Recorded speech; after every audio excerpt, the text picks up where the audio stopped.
This happened in the fall of 1993 when I was 20 years old. In the interest of context, this was before I started college, and I was working in the material prep department of a plastics factory on the night shift. I was the only woman in the department, and my male coworkers were initially skeptical that I could handle the job, but I proved myself and earned their respect. It was hard work, but on the plus side, it was also putting me in the best shape of my life. It was also about this time that I dumped my abusive boyfriend. He was verbally, emotionally, and physically abusive to me, as well as an alcoholic. This fact, more than anything, is probably why I got myself into this situation in the first place. I had just gotten off of work and it was about 1:30 a.m. My car was running on fumes, so I stopped at a local gas station to fill up. While I was pumping gas, a woman about my age approached me looking nervous and scared. She said that she had been in her boyfriend's house and they had a fight. She walked to the gas station to use the payphone and call a friend to pick her up. On her way to the station, a car pulled up as she was walking, and the guys inside started catcalling and harassing her. With a slight movement of her head, she indicated a car that was parked off to the side by the gas station dumpsters. I saw a large light green car, like a Caddy or a Lincoln, with at least 2 or 3 shadowy figures inside. She said they threatened her and she was too scared to call her friend and wait.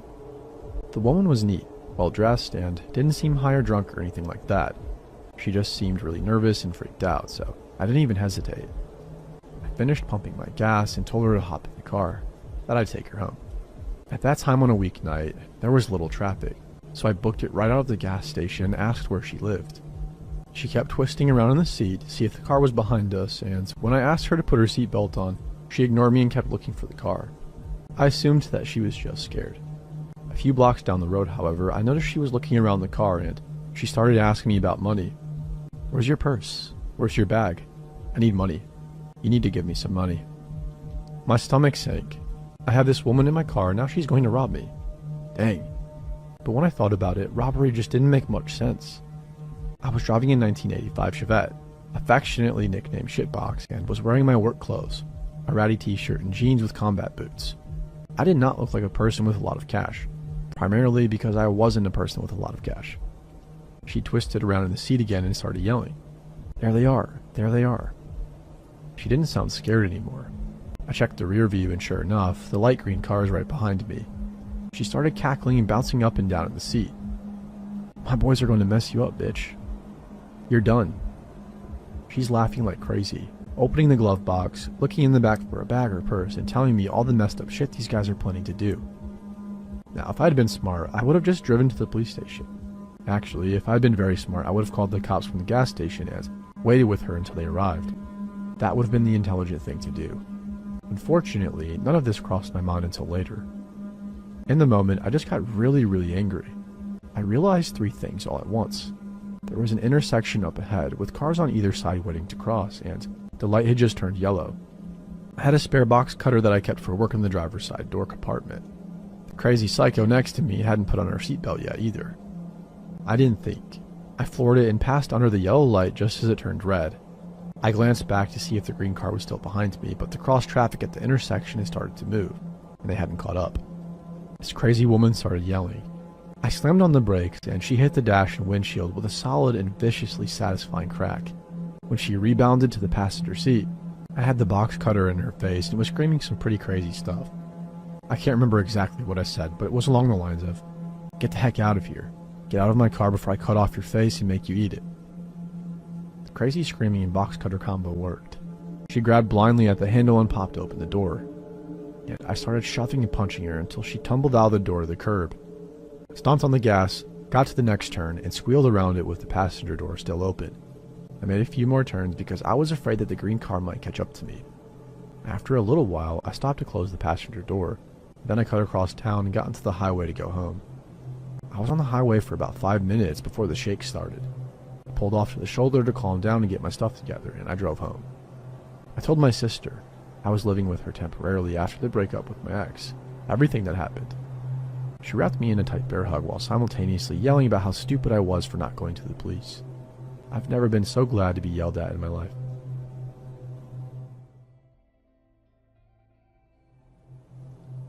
Hey guys, this is a real story that has absolutely traumatized me and my boyfriend.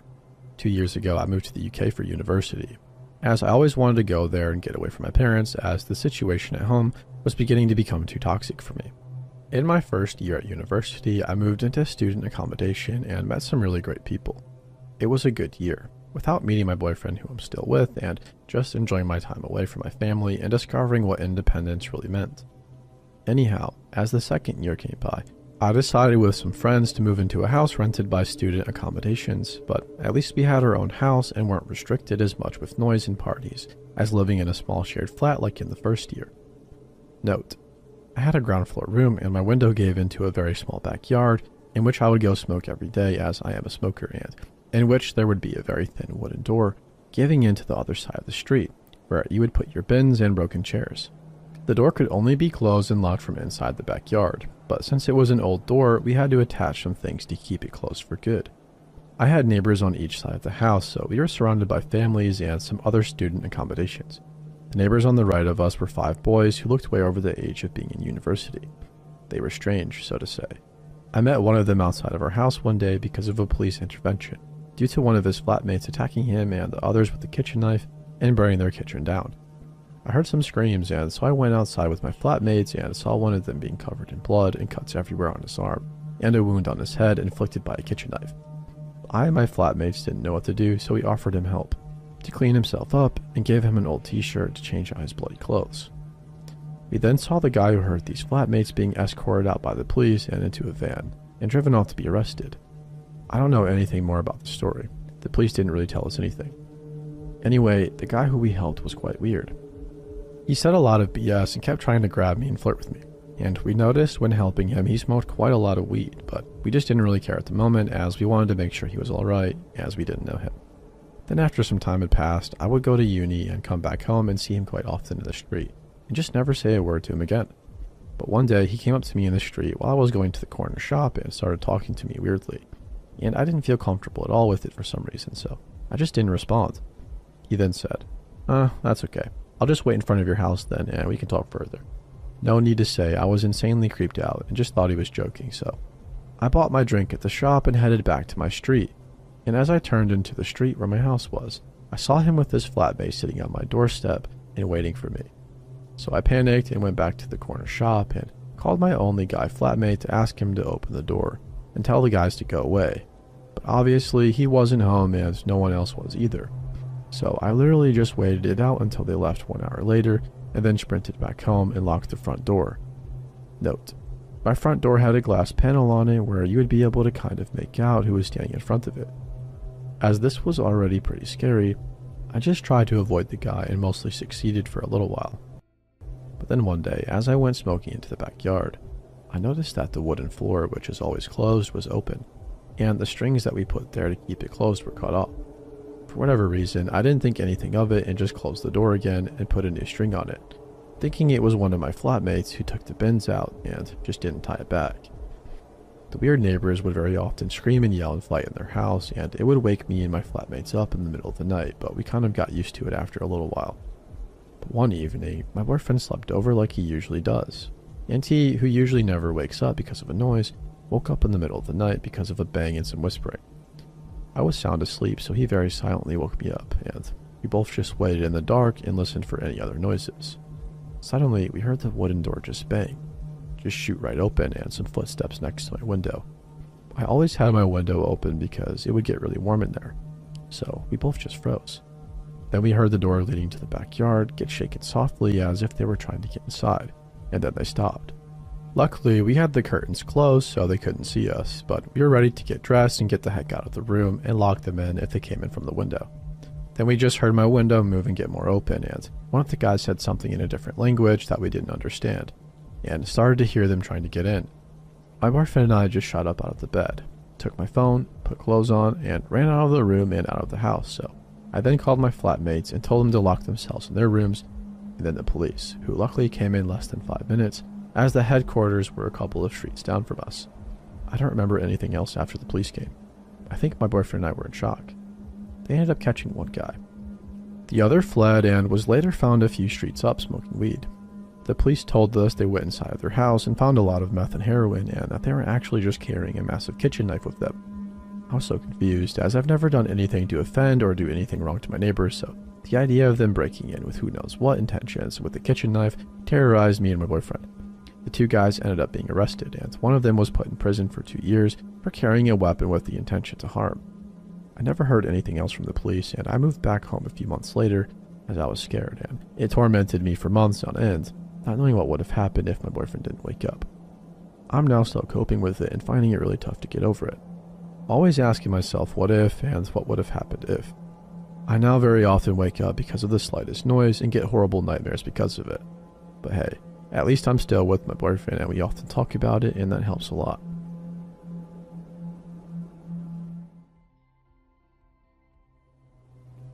During college, I dated a fairly well-known and talented local musician named Tim.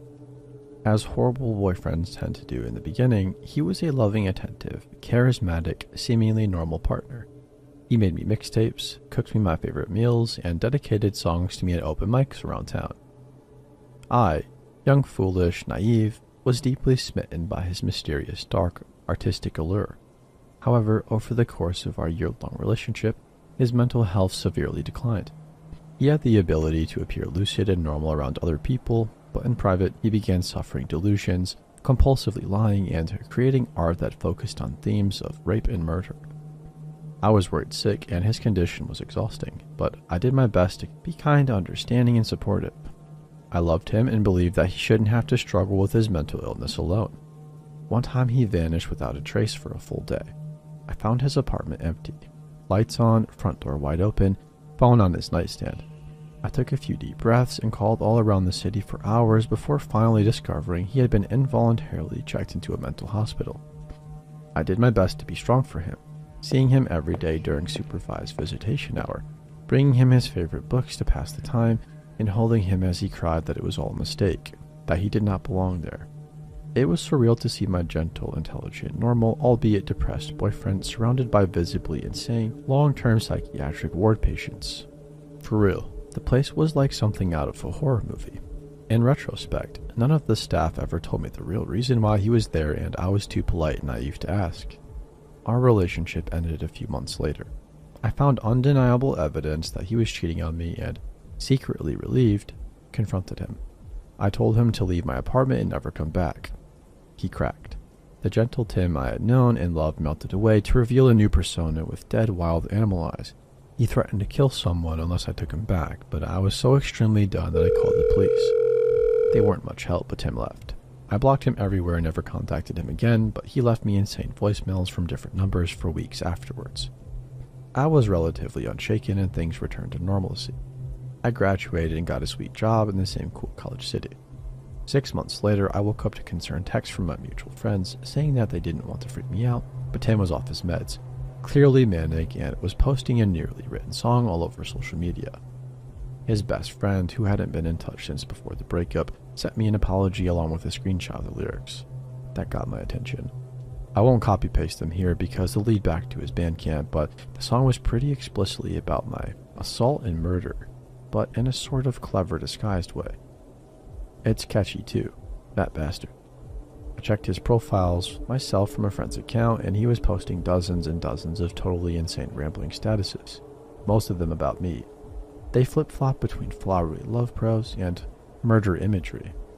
His friends were reacting with concern, but a few egged him on, probably thinking he was just venting. I decided it'd be best to continue ignoring him, but I saved screenshots just in case. A few days later, while at work, I looked up from my computer to see Tim enter the far side of the studio. My blood turned to ice. He was talking to my creative director. It looked cordial enough, and I saw Tim begin to casually scan the studio. I ducked down and bolted into my favorite project manager's office, slammed the door, and unleashed upon her what must have been a nearly unintelligible explanation of what was happening.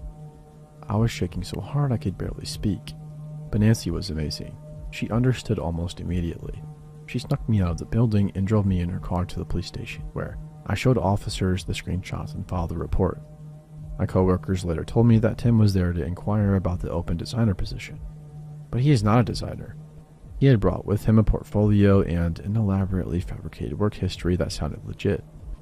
At the end of his interview, he casually asked if I still worked there. He said we used to collaborate. Oh, and he had written a song for me, and it had been picked up by the local radio this morning. He asked my coworkers to let me know with warmest regards. That phrase still makes my skin crawl. He then left, found my abandoned car in the parking lot, and paced behind it until the police arrived.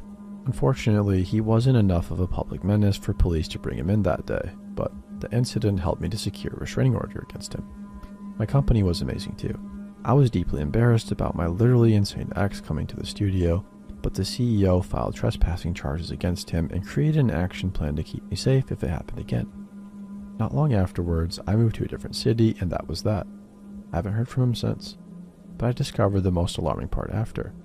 His roommate at the time, Liz, went through a similar experience with him during his breakdown, and when we compared notes much later, she said she had seen a large axe in Tim's car the same week it had all calmed down. She said that she was worried about Tim's Facebook activity, so she removed the axe and hid it. Tim was so angry that he completely trashed their house and never came back. And if our timelines are correct, that must have been just before he came into my workplace for his interview.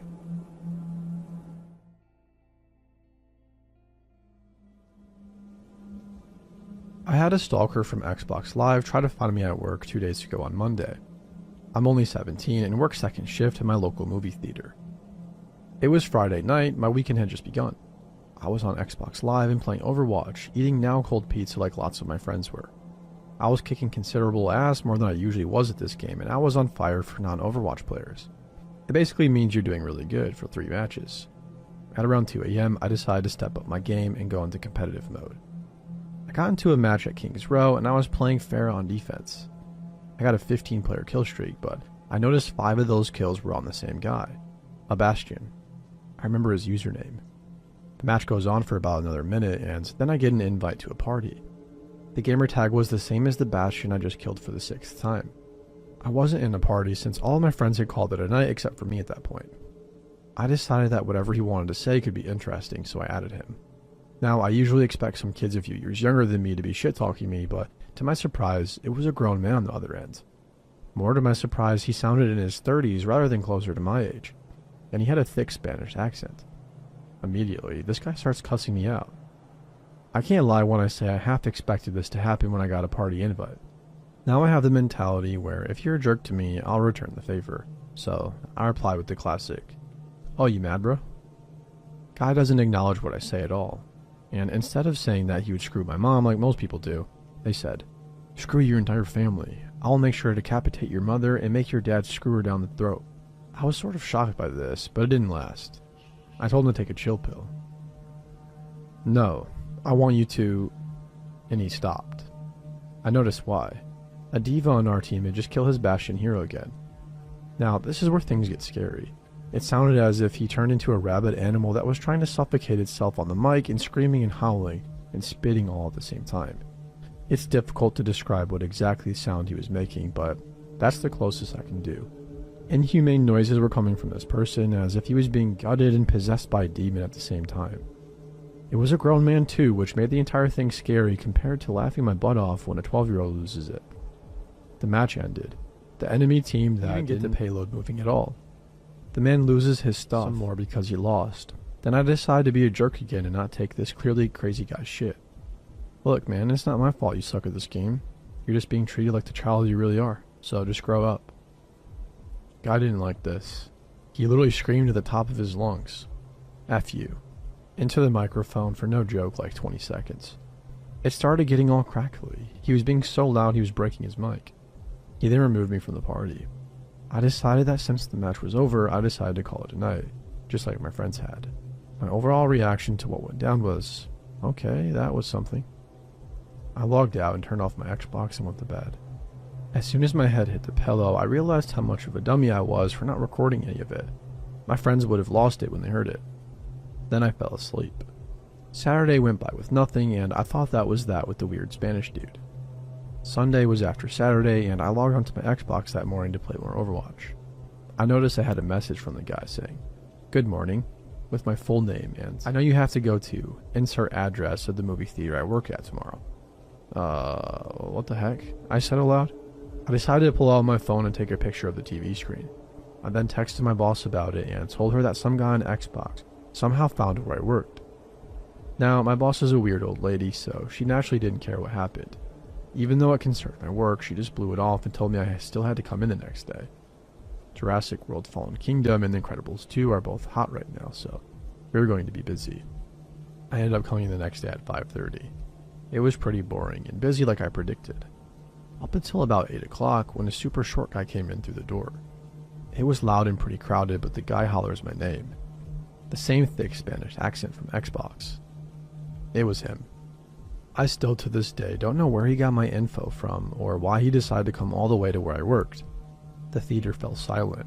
I just walked to the back room where my boss was and told her that the guy from Xbox was inside.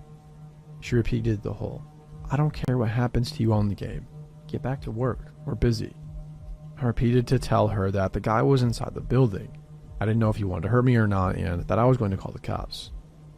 I ended up actually calling the police. It wasn't until they arrived and spoke to me privately in the back room that my boss ended up taking me seriously. The Spanish guy was still inside the lobby and the cops put him in cuffs and walked him out. This is according to my boss. I was in the back room so I couldn't witness it. I still haven't heard anything from the police and I still don't know how he found my info or why he came all the way to where I worked.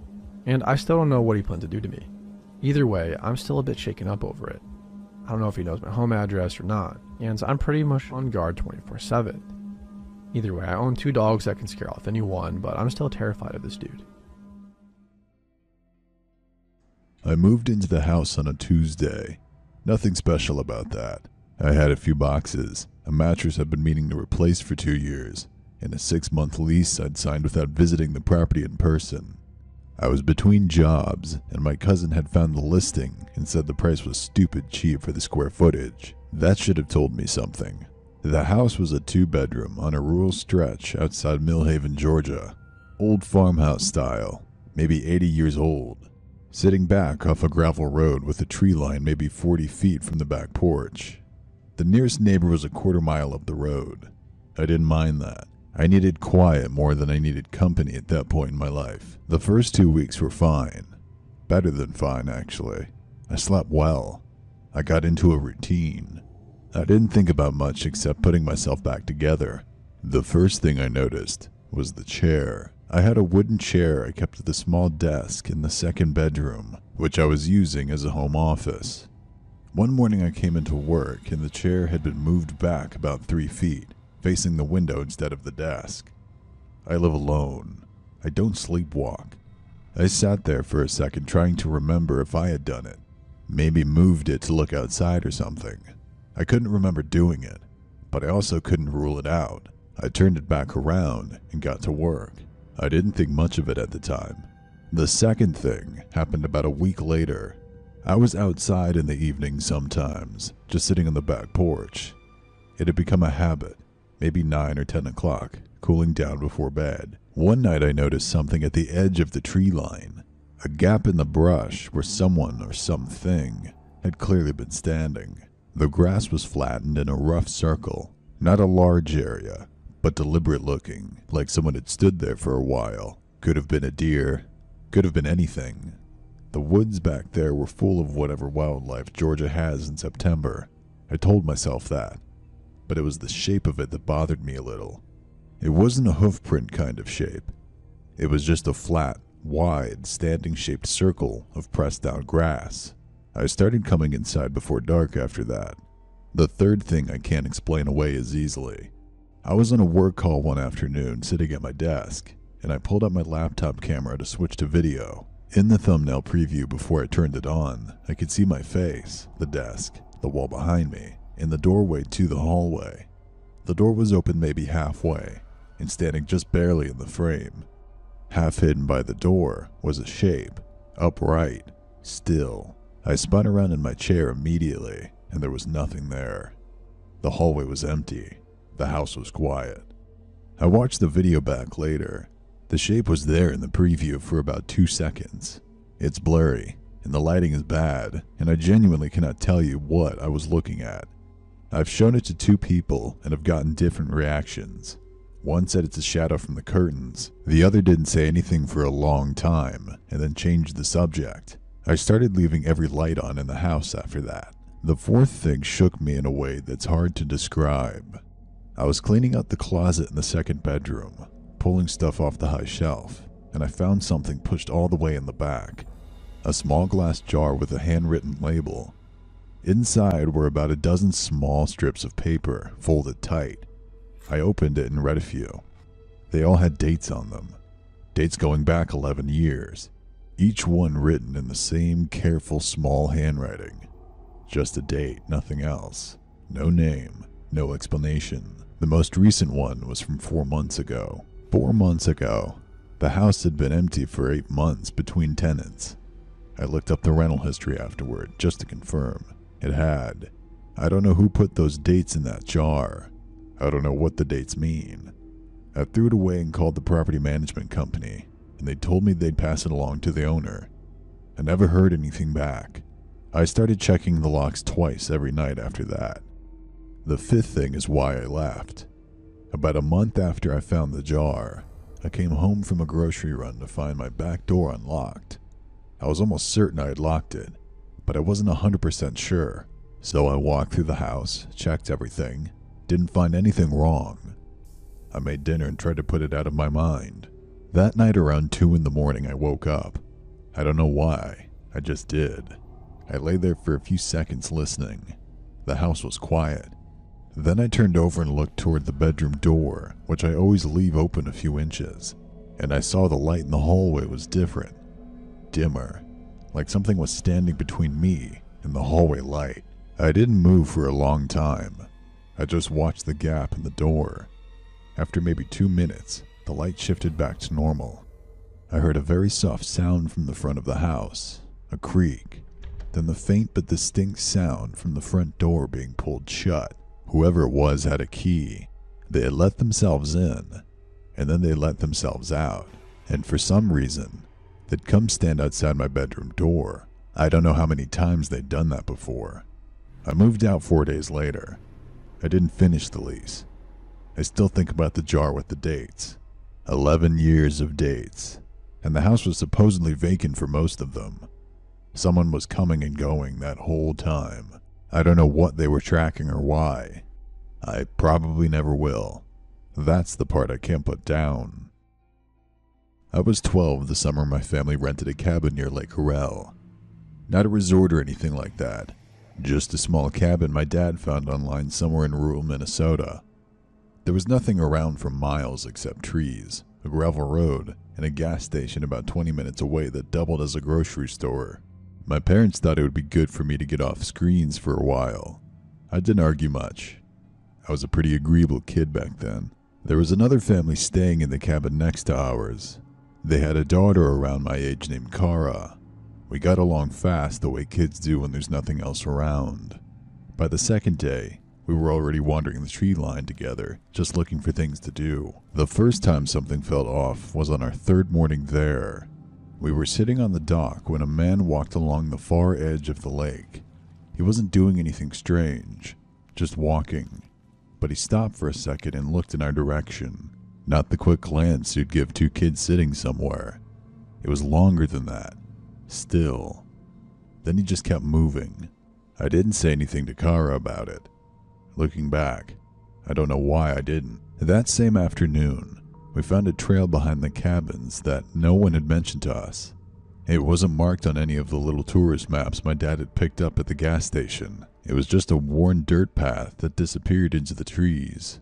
We didn't go far, maybe 100 meters before Kara said she was hungry, and we turned back. But before we did, I noticed a folding chair sitting between 2 trees, facing the trail, not facing the lake, not facing any view. Just the trail. There was a crushed can of something beside it. I thought maybe it was a hunter spot or something. I didn't mention it to my parents. The next evening, my dad drove to the gas station to grab some things for dinner. My mom was napping. Kara knocked on the door and asked if I wanted to go back on the trail before it got dark. I said okay. We walked further this time, maybe half a mile in. The trees were denser and the light was going flat and gray above us. At some point, Kara grabbed my wrist and stopped walking. I looked at her. She was staring ahead. There was someone standing on the trail. It was a man, or At least I think it was. He was far enough away that I couldn't make out any detail. Just a figure, very still, standing in the middle of the path. I waited for him to move or wave or do literally anything to indicate that he was some hiker. He didn't. He stood there the same way a person stands when they've been standing there for a while, like they're used to waiting. Kara said very quietly, "Do you know him?" I said no. Neither of us ran. We just turned around and walked back, fast, not saying a word. I don't know why we didn't run. I've thought about that a lot. We didn't tell our parents. I still don't fully understand why. I think there's part of me that was afraid of how strange it would sound. There was a man standing in the woods. That's not a sentence that sounds like anything really, until it is. That night I couldn't sleep. I was sharing the pull-out couch with the window that faced the tree line. And around 2 in the morning, I woke up for no reason. I lay there for a minute in that half-consciousness state where anything feels slightly wrong, and you can't tell if it's you or the room. I looked toward the window. There was a shape standing near the tree line, just at the edge of where the dark started. I couldn't tell if it was a person, or a shadow, or something my half-asleep brain was constructing out of nothing. I told myself it was a tree. There were plenty of trees. I pulled the blanket up and stared at the ceiling, and eventually I fell back to sleep. We were supposed to leave on Sunday morning. On Saturday afternoon, both of our families went into town together to eat at the only diner within 30 miles. Kara and I finished eating before our parents and asked if we can walk around outside. They said yes, stay close, don't go far. We walked maybe 2 blocks before Kara spotted a narrow path behind the town's small hardware store that cut through a thin patch of trees toward the lakeshore. She wanted to see if it connected back. I said okay. Looking back, that was my first real mistake. The path was short, barely a quarter mile. We were maybe halfway through when I heard footsteps behind us, not far behind. I turned around and the man from the trail was there. At least I'm almost certain it was him. Same build, same stillness, except now he was moving, and he was close. Maybe 30 feet back, and he wasn't pretending to be a hiker anymore. Kara saw him the same second I did. Neither of us said anything. He started walking faster. I grabbed Kara's hand and we ran. Not the controlled, purposeful kind of running. The kind where your body just goes before your brain decides anything. I could hear him behind us. His footsteps heavier, faster, gaining. Kara was crying without making any sound, just tears. And I remember the sound of my own breathing being so loud. It didn't sound like me. The trees ended, and we broke out onto the lakeside road, and I screamed. I just screamed as loud as I could. A man washing his truck in a driveway maybe 50 feet away looked up. I screamed again and pointed back at the tree line, and he dropped what he was doing and jogged toward us. The footsteps behind us stopped. By the time the man from the driveway reached us, there was nobody on the path. Just trees. Just quiet. He walked us back to the diner himself, his hand on my shoulder the whole way. My dad and Kara's dad went back to look. They found nothing. No one. The local sheriff took a report and used the words like probably a jogger and hard to say, and these trails get a lot of use. We left the same night instead of the next morning. I've been back to Lake Arel once since then, about 2 years later, with a different group. I looked it up before we went, not for any specific reason, just out of habit. In the local community forum, I found a post from around the summer we'd visited, someone asking if anyone else had noticed a man who'd kept appearing near the rental cabins on the east side of the lake. There were a few replies. Most of them were dismissive. One of them just said, "Stay on the marked trails and don't go out after dark." Nobody replied after that. The thread was locked. I never found out who he was or what he wanted. The sheriff's words still sit with me. Probably a jogger. Joggers don't follow 12-year-old girls down empty paths at that kind of pace. Joggers don't disappear the second another adult shows up. I still think about the folding chair in the trees, facing the trail, just waiting. Someone had been watching that path for a while before we ever found it. and I don't think we were the first kids who did. My aunt and uncle have a vacation home about 2 hours outside of Nashville, right on the edge of a small lake. Every July, they'd invite the whole family out for a week. I was 19 that summer, and since most of my cousins were still little kids, my job was basically just to watch them while the adults did adult things. It wasn't glamorous, but I didn't mind. Free food, a lake, and a week away from my part-time job stocking shelves. I'd done it the 2 summers before without anything weird happening. That summer felt normal at first. We got there on a Friday evening, unloaded everything, and my uncle started the grill while the kids ran straight for the water. I remember sitting on the dock watching them and noticed a man standing on the opposite bank. He wasn't doing anything, just standing there with his hands in his pockets, looking in our direction. I didn't think much of it. The lake wasn't private property. People walked the trail all the time, but he was there the next morning too. Same spot, roughly, same posture. I pointed him out to my aunt. She said it was probably just a local who walked the trail every day. That made sense. I let it go. The second thing happened 2 days in. I was putting the younger kids to bed in the back room when my cousin Lily, who was 6, asked me who the man outside was. I asked her what she meant, and she pointed at the window. By the time I looked, there was nothing there, just the dark tree line and the motion sensor light on the back porch that hadn't triggered. I told her it was probably just the shadows from the trees and tucked her in. She seemed satisfied with that. I wasn't really, but I didn't have a better explanation. The window was about 4 feet off the ground. Anyone standing close enough for a 6-year-old to notice would have to be right up against the glass. I didn't sleep great that night. The third thing was harder to brush off. On Wednesday, I took the kids on a little nature walk on the trail that looped around the back of the property. About 10 minutes in, Lily stopped and grabbed my hand. She whispered that she saw the man again. I looked where she was pointing, and I saw him too, maybe 30 yards back on the trail, just standing there watching us. I turned the kids around immediately and walked them back to the house fast without making it obvious I was panicking. When I mentioned it to my uncle, he actually went out to look. He came back and said there was nobody there, but he did find something that bothered him. A pile of cigarette butts at the base of the tree just off the trail. A lot of them. Like someone had been standing in that spot, repeatedly, for a while. My uncle called the non-emergency police line that night. They said they'd have a car drive by a few times. That made the adults feel better. It didn't really make me feel better. The fourth thing happened Thursday night, and by this point my nerves were already stretched thin. I was the last one awake, watching something on my laptop in the kitchen table with my headphones in. At some point I looked up and noticed the small window above the sink was open about 3 inches. I hadn't opened it.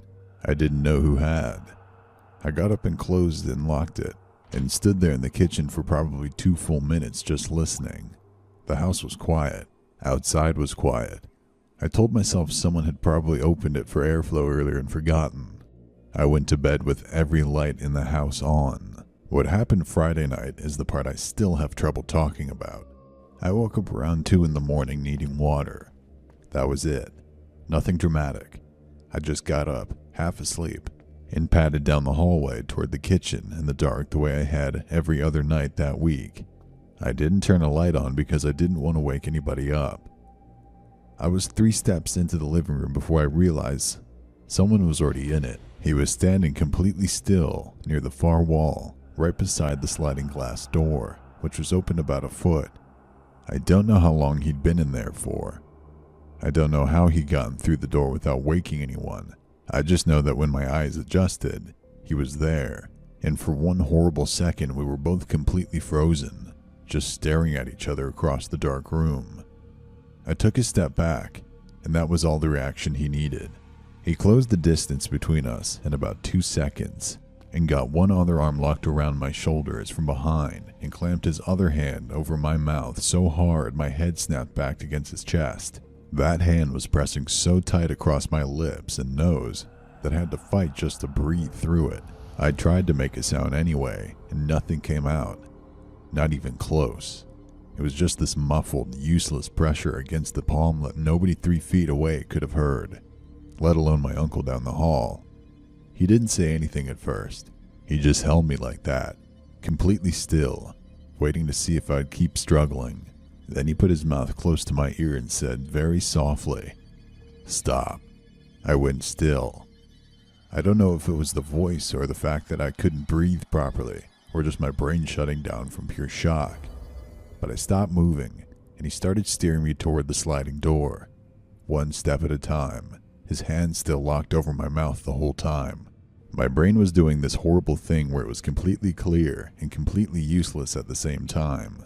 I remember my right hand hanging free at my side, swinging slightly with each step, brushing the edge of the couch cushion as he pushed me past it.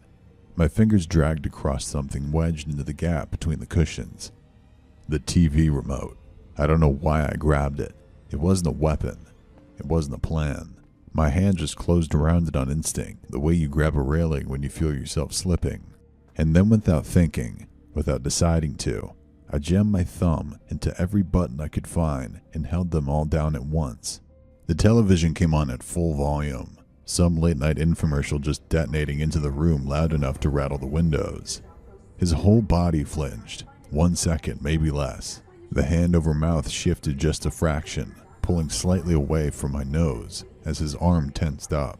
I bit down on his palm as hard as I possibly could. He made a short, sharp sound, and his hand came off my face, and I pulled forward out of his grip and sucked in the biggest breath of my life and screamed. Not a word, just a sound, the loudest thing I have ever produced. I felt it tear out my throat and fill the entire house. My uncle's voice came from the bedroom immediately, then his feet on the floor, then more voices, the kids crying, the whole house waking up at once like a switch had been flipped. The man was already at the sliding door. He looked back at me for a moment, and then he was gone into the dark. The police found him in the weeds by the water, about 100 yards by the bank. He had zip ties in his jacket pocket and a folding knife clipped inside his sleeve. They wouldn't tell us much more than that, and my uncle pushed for details over the following days. Eventually, someone let slip that the man had no connection to our family that anyone could identify. He'd apparently been in the area for at least a week. That part bothers me the most, honestly, because if he had no reason to specifically target us, the question is just exactly what he was planning and why he had kept coming back night after night to watch and wait instead of acting sooner. Nobody ever gave me an answer to that. I don't have a version of that night where I feel lucky. I just have the version where a TV remote was sitting in the right place at the right time, and I try not to think too hard about all the versions where it didn't.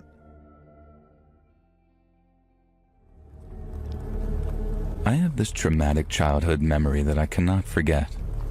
Sometimes I dream about it or just think about it late at night when I can't sleep and I'm feeling stressed. It sucks, and I thought maybe posting about it might help me get over it a little. So I'm sending this to you today, and when I was a kid, we were always struggling for money. I feel like we moved houses maybe 6 or 7 times, usually a downgrade to a much cheaper property, even a trailer one time, followed by a big upgrade because my dad never lived within our means. As soon as he had a bit of dough, we started spending it, living in luxury. It was kind of sweet. He wanted to provide for me, my mom, and my baby brother, but he just wasn't good at keeping hold of money. When he had a good job, we'd get takeout food every day, and he'd shower us with toys and mom with gifts. Then we'd lose everything and end up in some dirty-ass trailer park or something, and everyone would be stressed. Dad would never take it out on us, but he'd take it out on himself, smoking and drinking and falling into a stupor, so it took longer to break out of the rut and find the next job. I never really knew what my father did for work. He didn't have a profession exactly. He took on random jobs and schemes pretty much. He was always looking for his latest get-rich-quick gimmick, and if I'd try to list or even remember most of them, I'd probably be here all night. One time, he sold cigarettes out of the back of his car until the law shut him down. Another time, he got a group of parolee friends working as home decorators until a client realized that he didn't have the necessary licenses and insurance when one of the guys fell through the roof. It was just things like this, all the time, and while he was a fun dad, it also made my childhood incredibly stressful, especially after my baby brother Barton was born and wouldn't stop crying all the time. The specific memory that sticks in my mind happened when we were renting a fairly nice house in the suburbs. I guess Dad's latest scheme had been paying off because things had been going well for a while and I was beginning to let myself relax. I remember the sun was setting, so that it must have been mid-evening when the knock on the door came.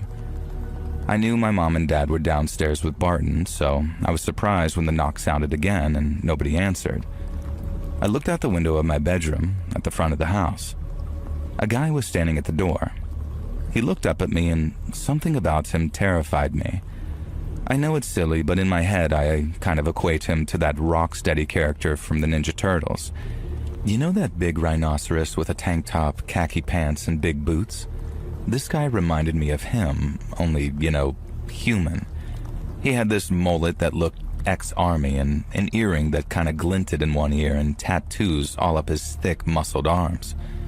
He must have caught sight of me looking at him because he looked up and kind of scowled at me from under a very thick, ugly unibrow.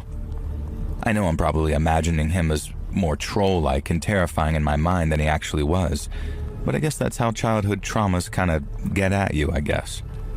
And I'm gonna call him Rocksteady, but he began hammering on the front door with a very meaty fist. He shouted that he knew we were home.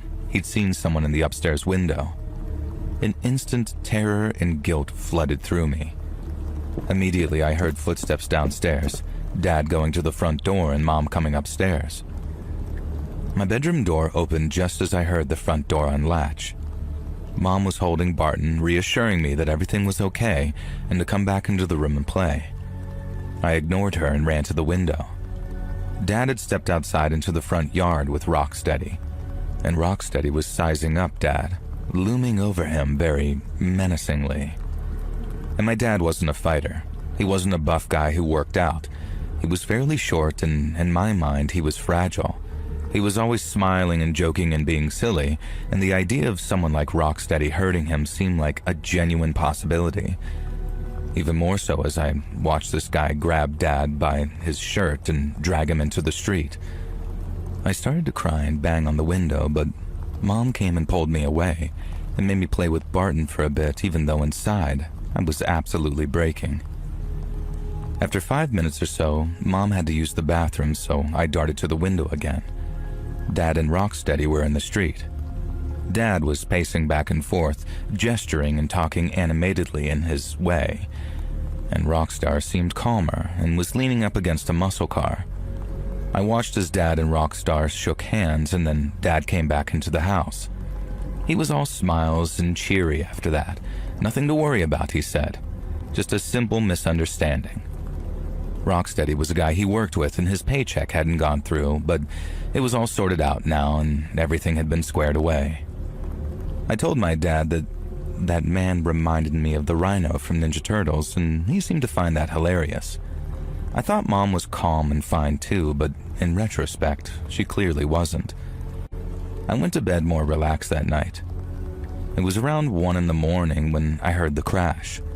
It was coming from downstairs, the sound of wood splintering and the front door being kicked in.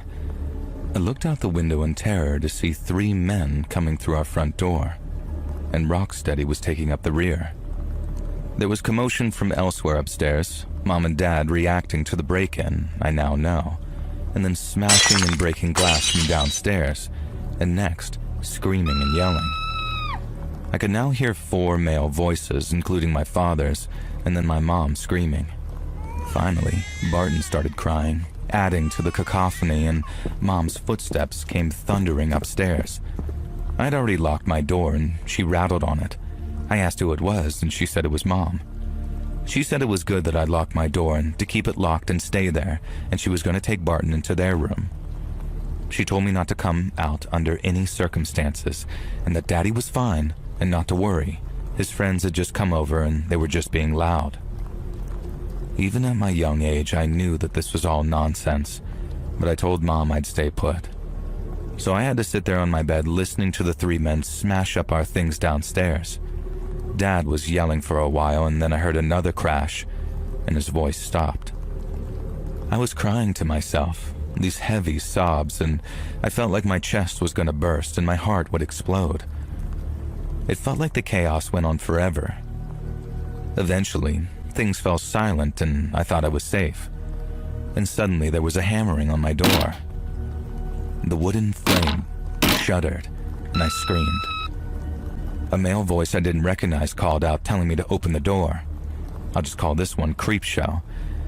And he called me a little B-word and said that if I was Colin's daughter, Colin was my dad, I was gonna suffer. Creepshow started saying all these awful things he was going to do to me that I don't want to repeat here. Stuff that as a little kid I'd never even heard of before. I was still sobbing, crying, and freaking out. Then I heard a bang from out in the hallway, like someone punching a wall. A voice asked what the F Creepshow was talking about, and I recognized the voice as that Rocksteady guy. Creepshow said that Colin's daughter, the little B-word, was hiding in here and he was going to drag her out and show Colin what happened to the daughters of men who don't pay up. Rocksteady absolutely lost it. He started screaming at this guy, saying that I was only 7 years old and what kind of sicko threatens a kid. That they were just here to scare Colin to get what they were owed. But this was way over the line. Creepshow didn't back down and started hurling abuse at Rocksteady. There was a moment of silence, and then suddenly my door came splintering open. A man I didn't even recognize, who I later learned was Creepshow, flew backwards into the room, having just been drop-kicked probably through the door by that Rocksteady guy. And now Rocksteady rushed into the room, grabbed Creepshow from the floor, dragged him up and threw him out. He looked at me, and the terrifying guy I'd been so afraid of suddenly melted away, and his face softened. I've never seen someone transform like that before or since. Rocksteady told me he was sorry. He didn't really mean for things to go this way. And then he returned to beating the absolute crap out of Creepshow for daring to threaten a little girl like that. The outcome of this story is truly bizarre. Rocksteady genuinely felt so bad about bringing that kind of person to our house that he even offered to pay Dad for the damage. Dad was a bit bruised and scared, but ultimately okay. He didn't really want to call the cops because, well, whatever he was involved in probably wasn't very legal. Rocksteady and the other guy, who was just some sidekick that I'd never even saw, promised that they'd take Creepshow away and deal with him. Dad told us later that the three men were some bikers he'd hired to work on a project with him, and something had gone wrong with paying them apparently. He made things right with Rocksteady, and after that, Dad went completely straight. I guess it took my life being threatened to finally wake him up. Dad passed away recently, and he lived an honest life ever since that day. I have no idea what happened to Rocksteady or that Creepshow guy, and it's not Rocksteady who causes me to wake up at night, panicking and scared. It's Creepshow. The things he said to me through that door, the punishments he promised to beat out of me, they're not anything that a 7-year-old girl should ever have to hear. No, I'm sure Creepshow isn't even alive anymore. When Rocksteady drop-kicked him through my bedroom door, he looked like he must have been in his 50s even then. He'd had to have been over 80 by now, so I can only hope that he died in pain and misery. But sometimes late at night, I imagine he's still out there, walking up the stairs to my bedroom door. And this time my dad and Rocksteady are no longer around to stop him.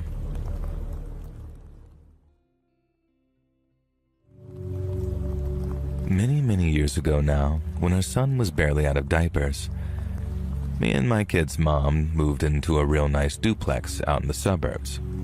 It was on a quiet street, and the neighbors were quite friendly, and some even actually came over to help us unpack.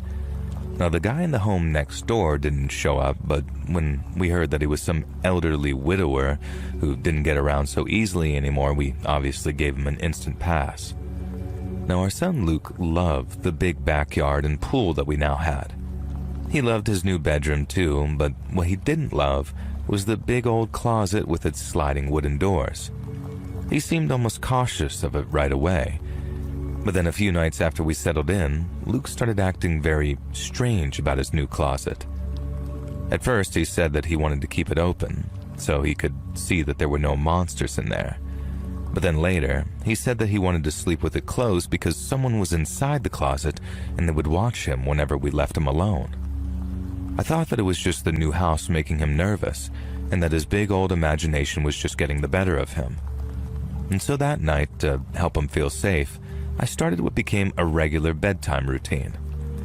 Every night I checked his closet for monsters, I opened the doors, rustled his clothes a little, and showed him how aside from them, it was completely empty. I'd then shut the closet, tuck him into bed, and then maybe sit in the chair and read him a bedtime story until he fell asleep. It worked for him, and he slept like the dead from then on. But for me, that feeling of unease never entirely went away. Something about Luke's fear stuck in my mind, how sort of primal and authentic it actually seemed. His mom said it was probably nothing, just a father worrying too much about his over-imaginative son. But still, I kept checking the closet every night during our little routine, which I increasingly realized wasn't for him anymore, it was for me. Now, a little time went by, maybe 2 or 3 months, and I decided to give Luke's room a deep clean. The house was old, the kind of place where dust settled just about everywhere, so I vacuumed the carpet, wiped all the windows down, and cleaned under his bed too. And then once I was done, I moved to the closet. As I swept the floor, I noticed something against the back wall. It was a little pile of sawdust, maybe an inch or two tall, piled near the back wall. Since I didn't remember seeing sawdust when we moved in, I pushed Luke's clothes aside and looked closer. And then, in that dim light, I saw it, clear as day. A small hole in the wall near the floor, about the size of a coin. There wasn't any light coming through at the time, but it was there all right. I remember my heart rate going into overdrive as these dual feelings of disgust and anger rose up inside me. The hole looked like it went straight through, so I grabbed a flashlight and shined it inside. And that's how I figured out that there was some kind of cover on the other side, something to hide it when it wasn't in use. But I knew someone could see through it if they removed the cover. The wall was shared with the neighbor's house, that elderly widower who lived on the other side of that duplex. I thought about them moving away the paper or card or whatever it was and watching my boy as he slept. And my hands shook as I thought about that. My son hadn't been imagining things. Someone really had been watching him. And so I sat back, staring at that hole. My head was pounding as 1,000 different thoughts raced around in my mind all at once. We never saw that widower much. He was mostly just sort of shadows moving behind curtains. But the thought of him watching my son made me feel sick to my stomach. But not just sick, angry too. I wanted to scream, to run next door and demand answers before taking some well-deserved retribution. But I stopped myself. I knew how it would end. If I confronted him, I wouldn't stay calm and I'd end up in jail for sure. I could feel the anger building, the kind that didn't stop. I'd hurt someone, or worse, for Luke's sake. I couldn't let that happen. I decided that I didn't want that guy to know that I knew, if that made any sense. I wanted to try and actually catch him doing something, maybe on camera, so I had actual evidence of the crime. I went to the garage, found some wood filler and a putty knife, and then worked fast to fill it in and cover it over. I then checked the wall for other holes, and when I didn't find any, I moved Luke's clothes back and swept away the sawdust. The closet looked normal again, but I didn't feel any better. What kind of person drills a hole to watch a child, and how the hell was I going to catch him in the act? My hands clenched into angry fists every time I thought about it, and I only stopped feeling murderously angry after I spoke to Luke's mom about it. And that night, I checked his closet like I always did. My son didn't know about the hole, and there was no way in hell that I was about to tell him on an account of not wanting to scare him. So I tucked him in, turned off the light, and watched him fall asleep as usual. But unlike him, I couldn't relax. Even though the hole was gone, I kept imagining the widower's eyes on the other side of the wall. I imagined him kneeling down and moving away the cover and cursing as he realized someone had gotten wise to his plan. A part of me thought that I'd have him backing off for a while, but I also knew that if he did it once, he was probably going to do it again. I started checking the closet more, during the day too. I'd slid the doors open and stare at the wall, waiting for something to happen or to hear something moving on the other side, but I never saw or heard anything. And the stress of it started to affect my sleep. I started locking the windows and back door every night, and something I never did before. I told myself it was to keep my son safe, but the truth is, I was scared too. Luke's mom felt the same way. She was furious, but she also knew that it was better not to escalate, as any sort of confrontation might go very wrong and very fast. If this guy was willing to drill a hole in the wall to spy on our kid, what else was he willing to do? I never felt the same in that house afterwards, and I never felt the same about that supposedly sweet old widower either. I wanted to catch him doing something, anything to prove what I knew. I paid to have some security cameras installed, which were super expensive compared to those Ring doorbells you can buy these days, and I thought that it'd be worth the investment, but the guy next door never did anything on any cameras. His house stayed dark, with his curtains always closed. I thought about calling the police, purely just to warn them that I thought our neighbor was a creep. But not only had I removed what little evidence I had, I also wasn't sure how to phrase things to avoid sounding like some paranoid a-hole bullying his elderly neighbor. I felt like an idiot, and I still do, actually, but I kept quiet. I started sleeping with a baseball bat next to my bed, and I told myself it was just for home defense, but deep down, I knew I was ready to use it for home offense. If I heard someone in Luke's room, if I even so much as heard someone creeping around outside, I wouldn't hesitate. I even got excited about the idea of catching the guy, excited about the idea of smashing his head in, and that scared me almost as much as the hole. And after a couple of months went by and still nothing had happened, I started to relax a little. There had been no new holes, no strange noises. Luke hadn't talked about being watched in a while, and the only disturbed sleeps we got were when we'd had an unrelated nightmare. The routine definitely helped a lot in that continual process of checking the closet before tucking him in, but I never stopped checking that wall.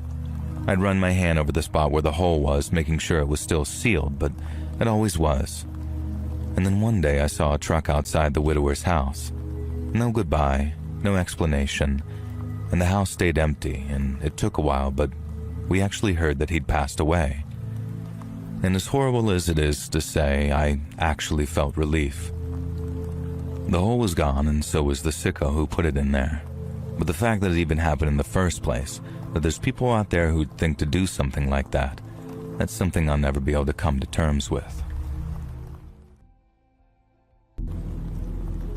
Me and my missus are writing to you today to tell you about an absolutely messed up trip to the United Kingdom that we took a few years ago. It was just after COVID travel restrictions had been lifted, so we were itching to stretch our legs and visit a foreign country, so we picked somewhere as far away from home as possible. We didn't really have a plan for our UK holiday. It seemed like a nice place, so we opened up a map of Britain, stuck it on the dartboard at the bar that I co-own with my brother, and I threw a dart at it. Well, we missed. And I would have had to vacation in the Bristol Channel, so we threw another one and landed on Sussex. We didn't know anything about Sussex, and apparently it's not really a massive tourist destination, but we picked the funniest sounding place that also seemed a bit touristy, Bognor Regis. We figured if it was crap, it wouldn't be too hard to shoot up to London early, which we planned to do for the second half of the holiday regardless. Bognor Regis was actually great. We hit the town in July, dead in the middle of the Australian winter, and despite what we'd heard about the UK, the weather was bonzer. Me and the missus spent our days sunbathing on the beach, buying crap from the seafront stores and getting sunburnt. Then, at night, we hit the bars and the clubs and tried our best to paint the quiet seaside town red. We made a bunch of friends at Bognor Regis, other tourists from all over the world, like Detroit, Belgium, Turkey, Birmingham, all sorts. One fellow that we met, he said his name was Rishi, like the then Prime Minister, which we all found really funny. Rishi was a wild party animal, and it was with Rishi that we got so drunk one night that we found ourselves lost in the middle of the countryside, unsure how to get back to Bognor Regis. Me and the missus were both absolutely wrecked, and we lost track of Rishi altogether. We were out in the middle of nowhere, with no idea how we'd even managed to get there. I have a vague memory of riding in a van with Rishi and some other guys drinking cheap beer, but But now me and the missus were walking along a country road in the dark, singing God Save the Queen. Rest in peace, Liz. Eventually, we came across a 24-hour petrol station and a service station. There was a Costa Coffee, but it was closed, and a McDonald's staffed by a very bored-looking teenage boy. We bought some munchies and then wandered to the gas station to see if they had the number for a local taxi firm or some type of ride.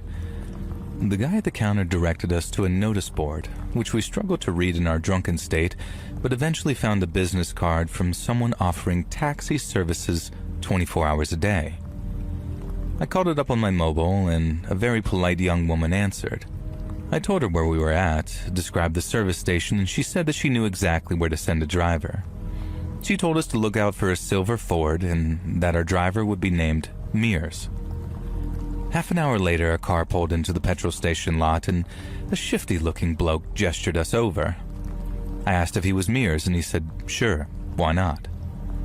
Now, looking back, I can't be sure if we got into the right car. It's hard to get it clear in my head whether I'm just remembering things wrong or whether we really were this careless with getting into a car with a stranger. Either way, Mears, or whoever this crooked bogan was, did not have our best interests at heart. It wasn't immediately obvious.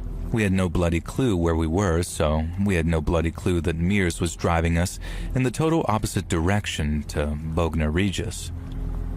And by now, my missus had passed out and was snoring against my shoulder. I tried to make conversation with Mears from the back seat, but he suddenly pretended that he couldn't speak English. Weird, I thought. He'd understood me perfectly earlier. Or maybe I'd been so drunk that I just sort of slurred nonsense at him and he just sort of gone along with it. When we pulled up to a stop, I knew we definitely weren't in Bognor Regis. We were in the courtyard of some broken-down, filthy farmhouse that looked like it hadn't been lived in for years. Still, I saw a chicken run across the dirt in the darkness and at least one goat peering at me eerily from beyond a fence. Lovely, I thought. Mears got out of the car and yelled something into the darkness. A dog began to bark furiously and a male voice called back. I peered through the front windscreen from the back seat, squinting into the darkness, and saw two fellas join Mears. Mears had his window down so I could hear them, even though I don't think he knew that I could hear them. Fear gripped me as I realized what they were talking about. Mears was saying that we were rich American tourists. We're Australians, you wanker, I wanted to yell, and that nobody knew where we were, so they could just do us over and dump us in the acid vats out back. Bloody Nora, I thought. I didn't much fancy that either. And neither did one of the men because he vehemently disagreed with Mears, slapping him around on the back of the head even. And at first I thought this meant Mears had been kidding around. But no. The other man said that they just wanted to do me in, but the missus should be handed over to Osama and his boys, and they'd know what to do with her. I swear on my old dad's grave, when I heard Osama, I thought that they were just larrikins. But then Mears said something like, sure, maybe they'll hook us up with some of their fine, and then a derogatory term that implied that he was talking about very young women. Next, I saw the glint of steel as one of the men unsheathed some huge blade. Right, this could totally ruck off. Machetes, grooming gangs, a matey called Osama? Not bloody likely. Not for me and the missus. And I didn't even think. Drunk as an absolute skunk, I clambered into the front of the Ford Escort. The Lord God above must have been looking out for me that night because Mears the moron had left his freaking keys in the ignition. For a second, I thought I was going to have a classic horror movie moment where the engine wouldn't take over and the car wouldn't start. But nah, luck was on my side. I gunned the engine and drove straight forward, even clipping Mears in the leg as he dived out of the way. Somehow, despite being a terrible driver even when sober, I managed to pull off a perfect U-turn and then send the car squealing, crashing out of the gate of the farmyard and onto the darkened country roads. I pushed that battered old Ford Escort to its absolute peak, breaking the speed limit for a good 20 minutes, hoping and praying that I'd encountered the law so they could pull me over and I could tell them everything. Eventually, I remembered the missus in the back. The lucky bird had slept through the entire thing and only now just started stirring, muttering and asking where we were and then telling me to slow down. Eventually, we found our way to a little village which had a 24-hour Tesco.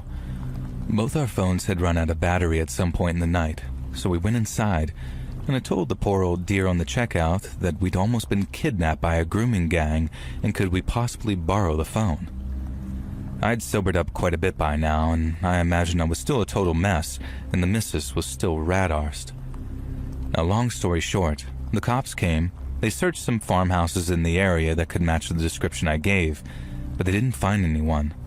And the car that we'd acquired had stolen plates and had been reported stolen a few years before.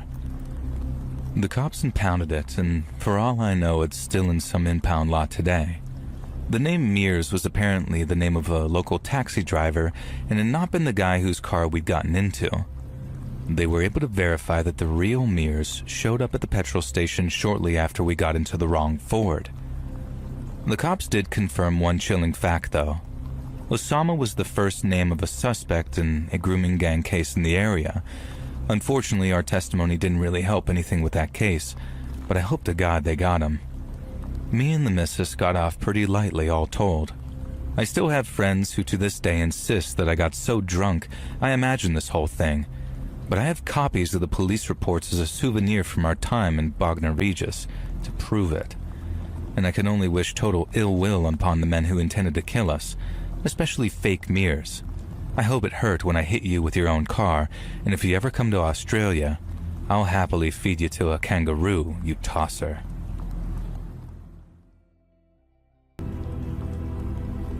Firstly, I want to begin this story by saying that I do think Egypt is a lovely country. It's populated by many wonderful people, and I have friends that are both immigrants and natives. I have visited the country again since the incident I'm going to tell you about, and I enjoyed my time there. Unfortunately, though, there's no avoiding the fact that attitudes to women in Egypt can be unpleasant. Things are a bit more relaxed in the country in 2025, but when this occurred in 2011, it could be extremely risky for a woman to walk around by herself, especially uncovered. A lot of Egyptian women wear hijabs or niqabs, covering their hair or almost everything apart from their eyes. Of course, Western non-Muslim women visiting Egypt just dress how they normally would, but this can be dangerous and downright stupid if you're alone. And as such, when I first visited Cairo, it was strongly advised that young women cover up as much as possible, make sure that they're with a male chaperone, and stick to the touristy areas. I was most excited about seeing the pyramids and exploring the deserts, and I wasn't even particularly thrilled about spending a few nights in central Cairo before we began our proper tour. Our tour guides insisted that it was totally worth it though, and we needed to experience the city to experience Egypt. As I followed the tour group through the bazaars, taking in the sights, the sounds, and the smells, I was starting to get won over. My dad was engaged in animated discussion with one of the guides, and they become fast friends. Mom just seemed happy to look at the rugs and ornaments for sale, and all the other middle-aged tourists were cooing and awing over the sights. I was the only young woman in her early 20s, and there was a guy my age on the tour group too, but he'd opted out of this afternoon's city tour due to food poisoning, which was really because he was hungover from the night before. Nobody was really paying attention to me, nor did I to them, which is why I didn't notice at first when I lost sight of the tour group. At first I didn't panic. They couldn't have gone far. But when I turned down the next alleyway and found myself in a crowd of unfamiliar Egyptian faces, it did cause me to pause. A few of the older male store owners were looking at me a little strangely, their eyes traveling up and down my body, even though I was wearing jeans and a long-sleeved t-shirt, the best compromise I could make in this heat. I got pulled along by the throng of the crowd, and before I knew it, I'd been kind of forced into another side of the alley, ducking out of the flow of people just so I could get my bearings. A few young men stood in a doorway, and I knew immediately that they were trouble. They sort of strutted over towards me in the way that certain guys do, and the way they studied my body made the previous store owners look reserved. They looked at me with a barely disguised hunger, and I swear to God, one of them even licked his lips. They started talking to each other in Arabic, and I couldn't understand what most of them had said, but recognized the word for cattle or cow and girl. One of them said something that caused the others to hoot and clap his buddy on the shoulders. I quickly apologized for disturbing them, which was a mistake. I shouldn't have acknowledged them or made eye contact. Before I could step back out of the alley, one of them grabbed me by the wrist and pulled me deeper into the shadows. My blood immediately ran cold. I knew exactly what they wanted to do to me and what the things that they were saying meant. One of them pinned my arms behind my back, while another one started to lift my t-shirt, running his fingers over my stomach. I felt sick and knew that this was it. If I didn't do something now, then this was going to be an event that would define the rest of my life, whether I wanted it to or not.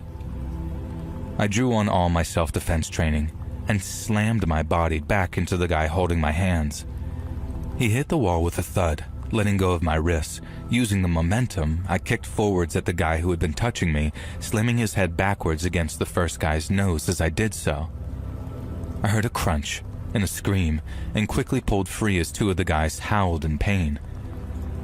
The third guy had been watching, but he was the one that started to chase. I had no idea where I was running to or how I could find safety. There was every chance that I'd just run into more angry young men who were looking to tear me apart. I can't even describe the chase because it was all some blur. All I know is that the man chasing me grabbed my hair and shirt at least a few times, including one where he tore a chunk of the hair out of my scalp, causing me to cry out in pain. It felt like I'd never escaped him. Everywhere I went, crowds were surging forward, and it was only later that I learned that I was on the outskirts of a goddamn armed riot. And I think that's what saved me. Eventually, I burst into a courtyard and saw my parents and the tour group. They all looked frantic and defensive, and I guess that's why our one tour guide who'd befriended my dad was holding a brick. He barely paused as I came sprinting into the courtyard, followed by a guy who was clearly chasing me.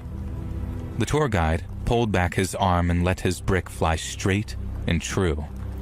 I heard it hit my pursuer's head with a loud, hollow clunk, and he just sort of dropped to the floor like a discarded sack of potatoes. The tour guide said it was better that we got out of here because something was clearly going down. So he and the other guide led us down some more side streets and away from what he explained was turning into a full-scale riot. I asked if we should tell the cops about the guys who tried to assault me, and he just sort of laughed. We made it back to the hotel, which was gated and had armed guards. The next day, it was time for the tour group to move on anyway, and we spent the rest of the vacation at a luxury resort near the pyramids, where we lounged by the pool, relaxed, and went on various day trips to ancient historic sites of interest. Now, I love Egypt, and like I say, I've been back there since, but this was the most terrifying experience I've ever had, and one that could have changed my life, all because some people see others as less than human.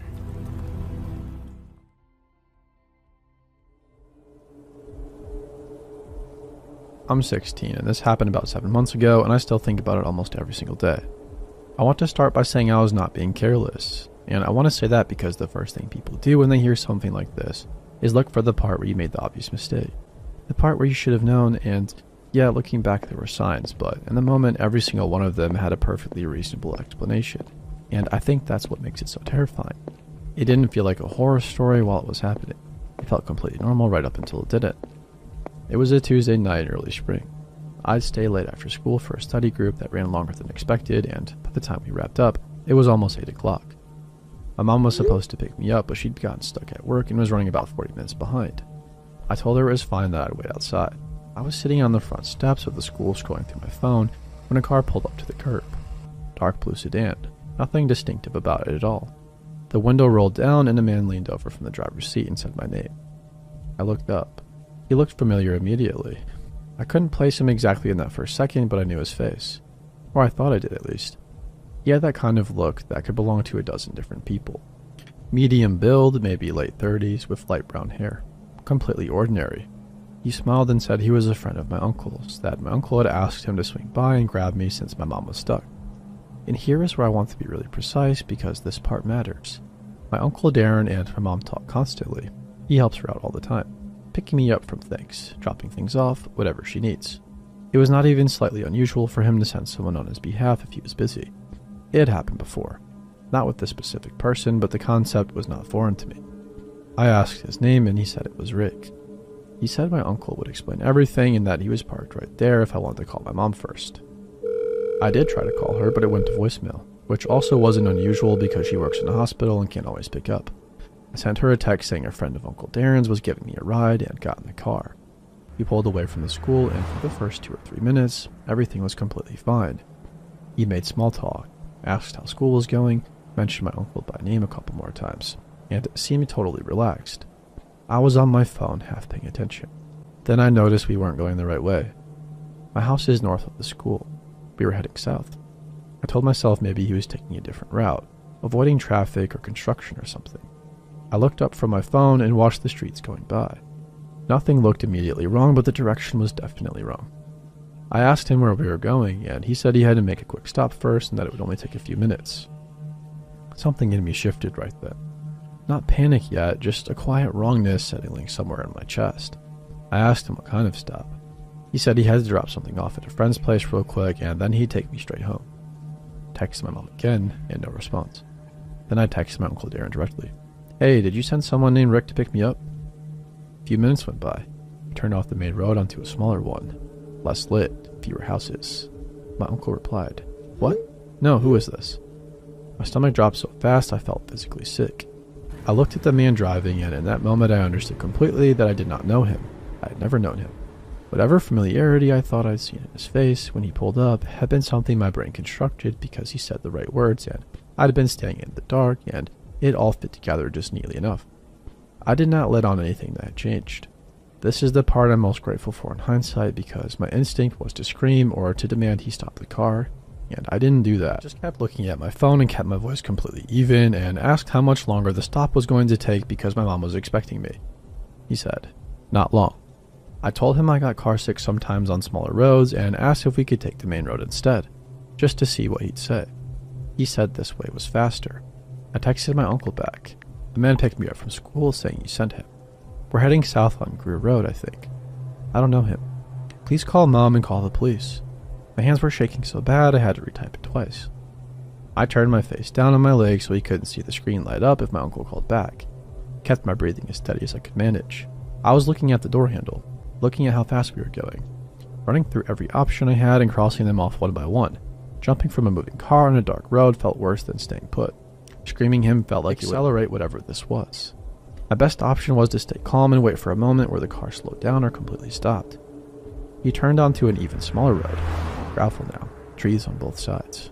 I felt my phone vibrate against my leg and I didn't look. He slowed the car down and I didn't wait to find out why.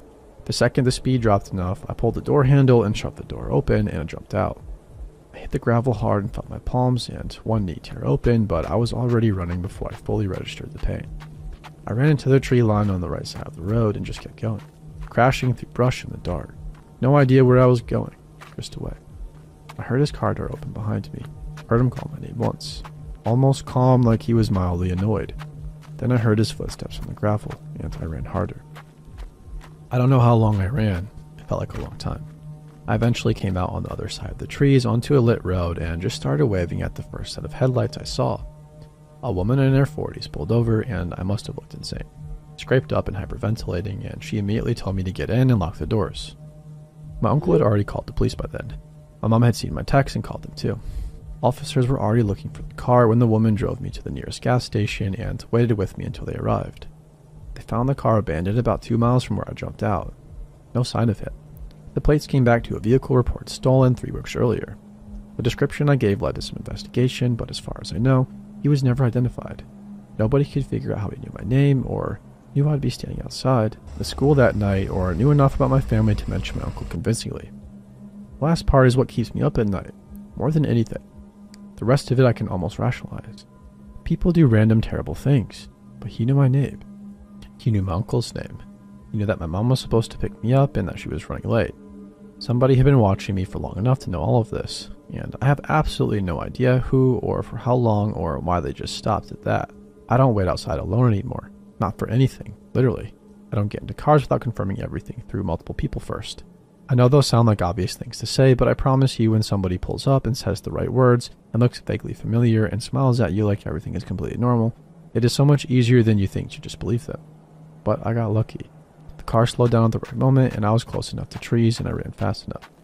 I really try not to think about what would have happened if any of those things had been different.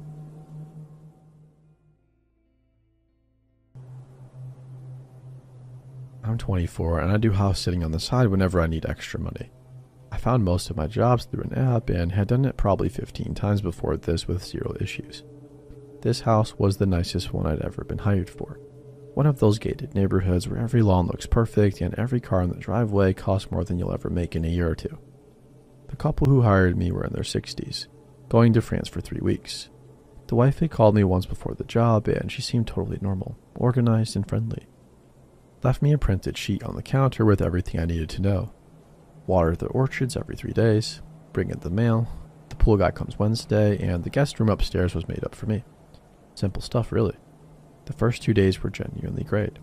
The bed was nicer than mine at home, the kitchen was stocked, and the neighborhood was dead quiet. I worked my remote job during the day and sat by the pool at night. Pretty easy money. On the third day I went to water the orchards, and the soil was already wet. I stood there for probably a full minute just holding the pod. I hadn't watered them yet. I knew I hadn't because I'd been putting it off and had a reminder set on my phone for that exact morning. I tried to come up with explanations. Maybe some kind of irrigation system. Maybe I was misremembering. I put it down and walked away. That same evening I opened the fridge and things had been moved around. I know how that sounds, but I'm weirdly specific about how I organize a refrigerator, and I had rearranged this one when I got there. The orange juice I kept on the left was on the right. Leftovers I'd pushed to the back were at the front. I checked every door and window in that house. Everything was locked. The alarm panel showed no entries, alerts, or anything. I called my friend and talked for about an hour, and she convinced me I was just in an unfamiliar place and my brain was just doing too much. I went to bed and mostly believed that. At 2 in the morning, I woke up to the sound of a door closing somewhere below me. I laid there without moving and just listened. Nothing after that. I told myself it was the house settling or the pool equipment outside. I laid there for maybe 20 more minutes and then got up because I wasn't going to sleep without checking. I went through the hole upstairs first. Empty. Went downstairs and through the living room and kitchen and dining room. Everything also looked fine. Then I walked past the basement door and stopped. There was a thin line of light underneath it. I had tried that door my first day and it was locked. The instructions said nothing about the basement. I just assumed it was storage and left it alone. I stood in that hallway staring at that line of light and I genuinely could not move for a few seconds. I went back upstairs, locked my bedroom door, pushed the dresser against it, and texted the emergency number I'd been given, asking if anybody else had access to the house. A few minutes later my phone rang, a number I didn't recognize. A man answered, said he was the husband. Said they hadn't been able to make the France trip and had come home 2 days ago. Said his wife meant to message me and forgot, and also said they'd been in the master bedroom and were trying to give me my space. I asked him why he didn't just knock on my door and say hello when they got back. He paused. Then they said they didn't want to make things awkward. I asked about the light under the basement door. Another pause, but much longer. Said it was just a utility light that stays on all the time. I sat there in the dark on that bed, and something just would not let me relax about any of it. The pauses and the answers that were just a little too weird. The idea that 2 people had been moving around that house for 2 days while I slept, going into the kitchen, watering the plants, close enough to walk into any room they wanted. I told him I'd be heading out in the morning. He said he understood and I'd be paid the full amount. I didn't sleep at all. At 6 in the morning I packed everything, moved the dresser and walked downstairs. I was almost at the front door when I looked down the hallway. The basement door was open, just a few inches. The light was off this time, and there was somebody standing just inside it in the dark, not moving, just standing there in the gap watching me from across the hallway without making a sound. I walked out the front door and drove straight home. When I reported it, the app found that the account used to hire me was fake. They tracked down the real owners to the address. The actual people had been in France the entire time. They had no idea anyone was in their house. Whoever hired me was not them. I don't know who was in that house. I don't know how many of them there were. I don't know what was in that basement or how long they had been living there before I showed up or what they actually wanted. I just know that whatever was standing in that doorway at 6 in the morning had been there the whole time I was asleep upstairs, and it never once made a sound.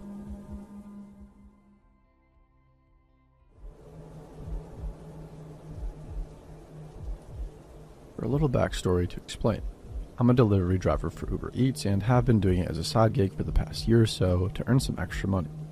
Also, I'm a girl. Anyway, yeah, Uber Eats. It's a super chill job, although pay is definitely not ideal. Especially at night. Normally, any pings I get after 10 p.m. are just crappy fast food orders to customers where the chances of being tipped are even lower than what they already are, which is pretty low. I would say 2 in 10 people tip on Uber Eats. Anyways, late night deliveries. Rarely profitable, which is why I would barely do them. However, on this night last year, there was a bonus going on. Reach 15 deliveries in a certain time frame to get an extra $75, which was music to my ears. When that's the case, late night deliveries rock because there's no traffic and it doesn't matter where you're picking up from. McDonald's, bring on the bonuses. The faster you can get them done, the faster you get to go home and knock out. Open roads all the way works for me. I was on a roll and finished my last run at 2:30 in the morning, cashed my bonus and called that a night. For context, this took place in downtown San Diego. There are a lot of fun restaurants and clubs at the core, but as you branch out it gets more seedy. Once you get past 16th Street, it gets really sketchy. Lots of homeless camps, the works. I actively try to avoid that area, but in order to get back home and on the freeway, I had to pass through that neighborhood. One more piece of info. I drive a crappy 2002 Ford Focus, and nothing's automatic. In order to roll the windows up or down, you have to reach over and crank the lever. Because it's a hassle to roll them up and down manually each time, when I do deliveries, usually I just keep both my windows rolled down because it's easier to pick up and deliver through the windows. This night, I had my windows down as usual. I was planning to roll them up before I passed 16th Street, where the homeless camp was, but didn't get that far. As I turned down a side street heading towards the main drag, up ahead I see a man in one of those orange reflective construction vests, standing on the side of the road. There's always some sort of construction going on downtown, and it's pretty common for it to happen at night, so I didn't really pay much attention.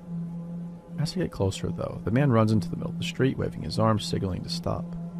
I start to slow down, thinking he's going to direct traffic or reroute me or something. I brake to 10 miles per hour, then 5, leaving distance, trying to figure out what I'm supposed to do. He breaks out into a jog towards my car and stops directly in front of it, blocking me and my car from moving forward. Immediate unease here. This was weird. I'm wishing my windows were rolled up. It's 3 a.m. on a dark street, and there's not a soul around except for me and this dude. People talk about fight or flight, and I've always wondered how I would react in a situation that warranted a similar response. Now I know my reaction is to freeze, because as I was slowing down, it hit me 5 seconds later than it should have. This guy is not a construction worker. He has on a hard hat and a vest, and the creepiest smile I've ever seen in my life. At first I thought he was smiling to be friendly, but smiling to acknowledge someone longer than a few seconds is super unnerving, especially in this context. Try it right now. Count to 5 in your head while smiling and you'll see what I mean. That's what this guy was doing. Now that he's in front of me, I can tell he's homeless. That or just, I don't know. Older guy, I would guess 60s, but homelessness has a way of making everybody look old, so who knows really. But he's just staring at me, wide-eyed and smiling, all teeth. Honestly, his smile and mannerisms, the best way I can describe it is as Twisty from American Horror Story. Google him if you want to. No pressure if you don't. Literally though, the guy looked insane. I obviously should have reversed, but my brain was panicking and I didn't think that fast. I'm frozen in my car thinking this is how I die. This whole time he's not saying anything, just leering. Then like a ninja, he jumps onto the hood of my car and slams his fist against my hood. I'm frozen in terror just watching this guy. He starts pounding on the hood of my car, crawling around on his hands and knees, not saying anything, just crawling and staring at me. That was the most terrifying part, because he never broke eye contact once during all of this and never stopped smiling. The thought of my windows being open made me want to throw up, but at the same time, breaking eye contact and moving to roll them up felt scarier, like if I made any sudden moves or looked away, he would try to come inside the car. He never said a word. I think it would have been less scary if he said something, but he didn't. He just pounded his fist on the car and stared. In all reality, this whole encounter probably lasted 15 seconds, but it felt like way longer. I am obviously freaking out here, and before I can gain the sense to do anything remotely intelligent, I see headlights in my rearview mirror coming up from behind me from down the street. This man sees them too, and in an instant, he jumps off my car and breaks into a run behind me, heading toward the new car. I floor it and don't look back until I'm halfway home on the freeway, and at this point, it's all adrenaline. For a long time after that, I stopped delivering at night. I sure as heck don't do that section of downtown anymore. Take the longer route home, and I don't drive with the windows down at night if it's in an area even remotely run down. What I realize from this is how naive I can be to just automatically trust or obey someone just because they have a uniform. Like, I didn't even question slowing down at first, even though the situation was clearly sketchy. The opposite, actually. In my mind, I was comforted by the fact that somebody trustworthy was on the road. Subconscious thoughts went like, oh nice, a public servant doesn't want me making a wrong turn. By the time I stopped, it would have already been too late if this guy wanted to attack me. I shudder thinking about that. I calmed down eventually by reassuring myself that this was probably just a crazy dude on drugs who meant no harm, which hopefully is the case, and for my own peace of mind, I'm going to believe that it is. But what got to me is the fact that this guy was dressed as a road worker on the road and deliberately behaving at first in a way to lead me to believe he was one. Why else wear that kid up, and why are you trying to pull cars over? Just to freak people out? I don't know the answer, and I'm glad I didn't find out what it was that he wanted from me. Oh, and as a PSA, obviously this rarely happens, but just be aware.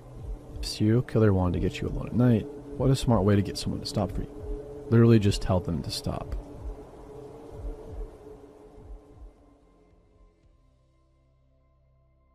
My name is Daniel. My wife Priya and I moved into our first home together in the fall.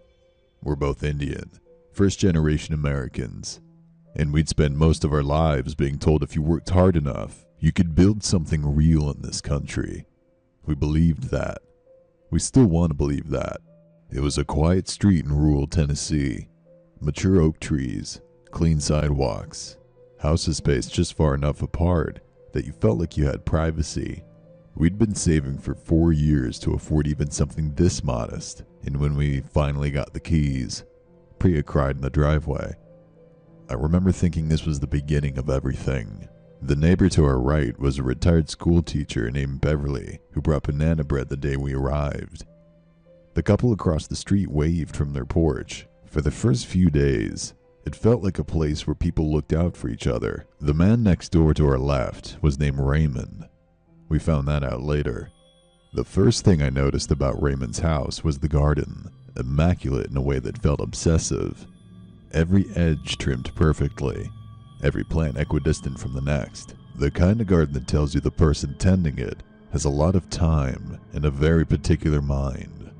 The house itself was clean, freshly painted shutters, not a thing out of place. It should have looked welcoming. Somehow it didn't. We didn't see Raymond for the first 5 days. His truck was there every morning, still there every night. No movement through the windows, no sound from the yard. Priya mentioned it first, casually, the way you bring something up that's been sitting in the back of your mind. Do you think he's okay in there? I told her some people were just private.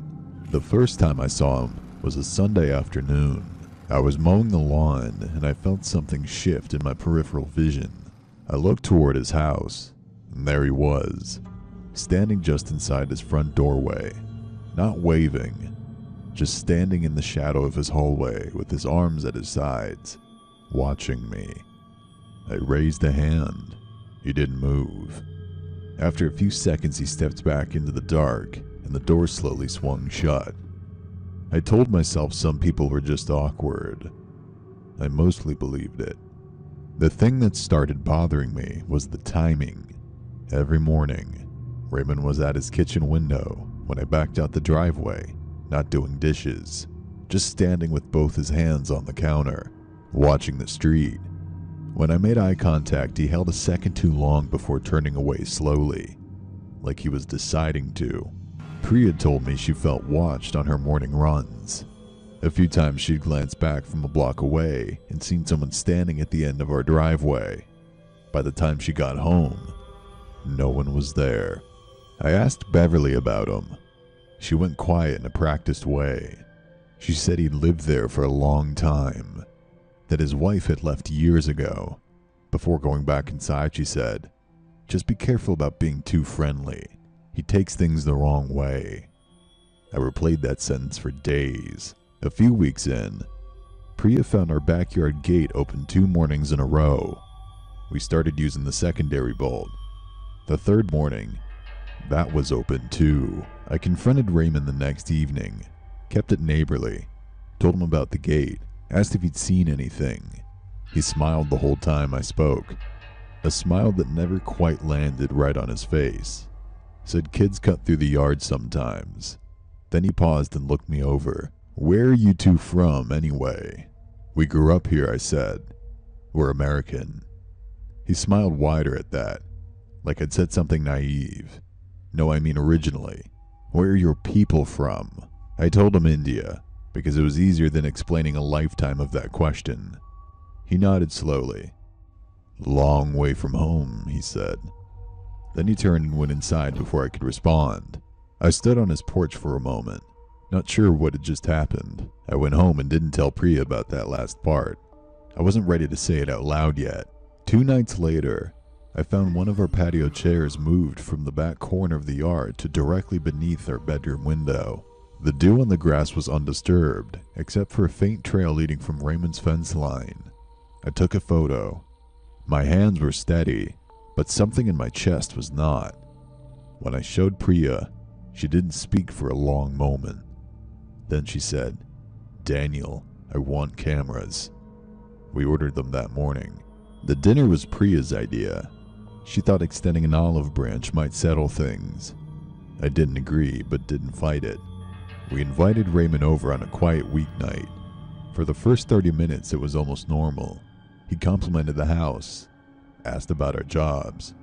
Seemed pleasant enough that I felt like I'd imagined everything. Then he looked around the room, at the framed photos, the small figurine of Ganesha on the bookshelf, the kurta Priya was wearing, and something shifted on his face. "You're really settling in," he said. It wasn't a compliment. "It's our home," Priya said. "This street's been the same for 30 years. Same families, same way of doing things."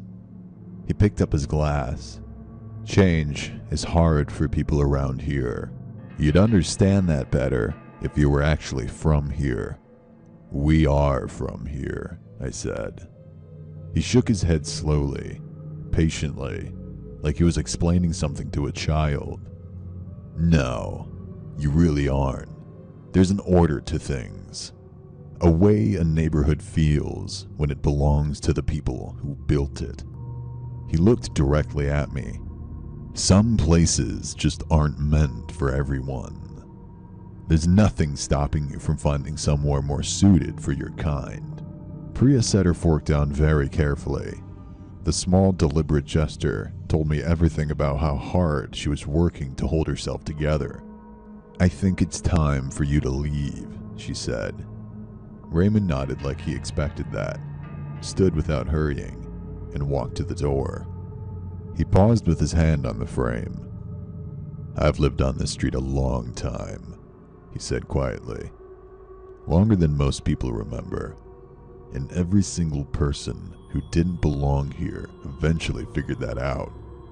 He smiled one last time. "Have a good night." The door clicked shut behind them. We didn't sleep much that night. We lay in the dark talking in low voices about whether to leave, whether staying meant something, whether leaving just meant surviving. We went in circles until we stopped talking and just listened to the house settle around us. We were gone within 2 months. I still think about Raymond. Not every day, but often enough. I still think about how careful he always was, how he never gave us anything concrete.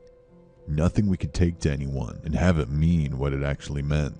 I don't know what the chair under the window was for. I don't know how many nights we slept through things we were better off not knowing about. I don't know what Raymond would have done if we'd stayed. I only know that some people have decided, long before you arrive, that you don't belong, and they will wait, quietly and patiently, for as long as it takes to make you feel it. I've gone back and forth about whether to share this. It's been about 2 years now, and I still think about it more than I should. My therapist says writing about it might help. I don't know if I believe her, but here I am. My name is Marcus. In the spring of 2022, my girlfriend Diane and I moved into a rental on Pembroke Lane, a little residential street on the outskirts of a mid-sized city. The kind of neighborhood where people mow their lawns on Saturday mornings and wave from their driveways. The house was a modest 2-bedroom, with the sunroom Diane immediately claimed as her art studio. I remember her spinning around in it the day we toured the place, arms stretched wide, laughing. I hold on to that image now because of everything that came after. The neighbors directly across the street were named Tom and Sylvia Harding. Tom introduced himself the second day we were there, jogging across the street while I was unloading boxes. Big warm smile, firm handshake, mid-40s, broad-shouldered, the kind of guy who looked like he coached Little League on the weekends. Sylvia came over that evening with homemade jam and a welcome card written in careful, looping handwriting. She was soft-spoken and pretty, with dark circles under her eyes I assume were just tiredness. They seemed like genuinely good people, the type of neighbors you felt lucky to have. For about a month, everything was fine. Then things started feeling slightly off. The kind of off you don't immediately name. Sylvia stopped coming outside. I'd see Tom leaving for work, coming home, chatting easily with other neighbors. But Sylvia, who had been gardening in the front yard when we first arrived, who'd seemed just as warm as him, simply disappeared from view. Her car sat untouched in the driveway for days at a stretch. I mentioned it to Diane, and she said that maybe the woman worked from home and was introverted. That made sense. I let it go.